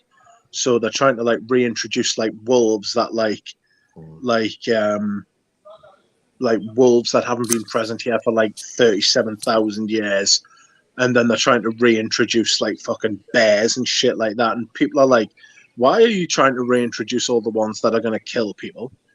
And like, it's all to do with like how like all these animals, like wild bison as well. You know, it's how apparently like it's how they like interact with the environment, like creates like better conditions for other animals in the environment as well. There's probably before humans began intervening things, right? Everything sort of worked its way out, right? You know, Yeah. when one population got, too big, the other one kind of stepped in and took care of things. When we start kind of removing creatures from, sort of the food chain is when problems start to occur. Yeah. Well, the thing is as well, it's like with being British, we obviously had the empire for like a couple of hundred years, and apparently the British taking all these kind of grasses to like New Zealand really it got rid of loads of like the indigenous flora, because I was like more aggressive, and it's like sort of like the difference between grey squirrels and red squirrels, and it's like apparently that's like part of the reason that parts of Australia are like burning down, because like our plant species which weren't made to be there and like couldn't deal, like their plant species couldn't deal with our plant species, and we've fucked up the world basically, and it's all Britain's fault. Yeah. And one of the things in like Washington, there's like all of these like green crabs that are coming over in like the hulls of ships that are reproducing rapidly and eating everything in sight, like totally decimating fish populations. But even like 50 years ago, they were still hunting eagles in the United States, thinking that they were like stealing enough fish to impact the fishing industry. But also there was a period of time where they thought bald eagles were stealing children. They were taking babies. Jesus Christ. And like Alaska, up until maybe like the 60s or 70s, had a bounty on eagles, right? Like where people would actually supplement their income to like the tune of like thousands of dollars every year by hunting eagles. So fucking hell. So that's a bit rough because you're begging for them now. Like they're like very endangered, aren't they? no, not. It's amazing the ability of like wild creatures to like persevere in the face of all Human odds. baboonery. Yeah, Yes. it's amazing. It's really incredible. You know, they've got a I can-do thought that spirit. it's like the American way, isn't it? You know what I mean? Just like get on with it and do it. You know. Mhm. The The sorry. eagle's face of America, isn't it? Oh, the eagle. Yeah, it's the American bird. Yeah, you know, it doesn't mean we're not going to shoot it out of the sky. Yes. You know, that's also the American. All right, There's I'm gonna get myself in trouble here. oh yeah. But anyways, well, you know what, guys, I just wanted to jump on and say hi. I should get back. Okay. Yeah, Thank you for jumping on. Yeah, thanks for having me. Good A seeing pleasure. you. Let us know when you get back safe. I can do that, gentlemen. Enjoy the rest of the stream. I will do. Thank you very much. All right, guys, take care. See you. Cheers. The G-spot. legend. That was extremely fun. I can't believe he doesn't know about the Yucatan Peninsula. That's shaking me to my very core. I'm sure he's not the only one. Oh, I'm sure there's plenty of people who don't know about it, but like, I just thought like everyone would know. Seems to Well, know I mean, a lot about eagles. yeah, that's true. And raccoons, so we'll forgive them. I mean, they're probably more of a pressing issue for him. Do you know what I mean? They're probably just like, you know, there's probably a raccoon in his back garden like the whole time he's been away. You know what I mean? We've got tons of squirrels and chipmunks here, and chipmunks are about 1/3 the size of a squirrel, but they terrorize them. Squirrels are terrified of chipmunks. It's hilarious watching them kind of play. Outrageous. Do they eat each other? No, I don't think they eat each other. Do they eat? I don't think they eat meat. They just eat nuts and Oh, squirrels. yeah, squirrels and chipmunks. Bugs? Do they eat bugs? I don't know. I think squirrels just eat nuts and shit like that, don't they? Do you have Yeah. red squirrels over there? No, I've never seen a red squirrel, but I see they climb the trees and they pick the nuts and they throw them down to the ground and then they come back and collect them all and kind of Outrageous. shove their mouth like cheeks full of nuts and take off to bury them somewhere. It's outrageous that. See, we don't get much of that sort of shit. Like we over here, like our indigenous squirrel is red, but the squirrels, right, are like threatened. They're a threatened species now because the grey squirrels came from. I don't know where the grey squirrels came from, but grey squirrels can eat nuts that are much less like developed. So what they'll do is they'll eat younger nuts, and then the red squirrels don't get the chance to eat the nuts when they're like more ripe. So the red squirrels are dying out like hard, and there's That's like a so massive. selfish of them. Yes, exactly. They can eat them like al It's almost dente. like they're planning to take them out. Yeah, exactly. It's like the worst possible thing. They eat their nuts al dente. You know what I mean? Whereas our schools like to have them like more sort of, you know, ripe. That's outrageous. How come nobody's making a stance about this? Oh, it's been going on for years. Like there's been like an absolute battle about it. You know what I mean? The environmentalists are going crazy about it. Like save the squirrel. You know, but the problem is it's really, really hard to kill grey squirrels without killing red ones as well. You know, so it's just an absolute nightmare. But there we are. Anyhow, I'm going to bail because I'm extremely tired and I've been going on for 3 hours. Excellent. Thank you very much for jumping on. Thank you to Anuj, to Galen, and Ramsay as well. Yeah, thanks to everybody in the chat. We've all had a wonderful time. I don't know what the procedure is for getting the stream saved and stuff like that, but I'm just hoping it'll save to my YouTube channel as well. I'm sure it will. Just end the stream and YouTube will do everything. There's nothing else Marvelous. you need to do, just hit end stream. Yes. Thank you very much, everyone. Thank you very much, Eugene. I will see everyone again soon. See you later.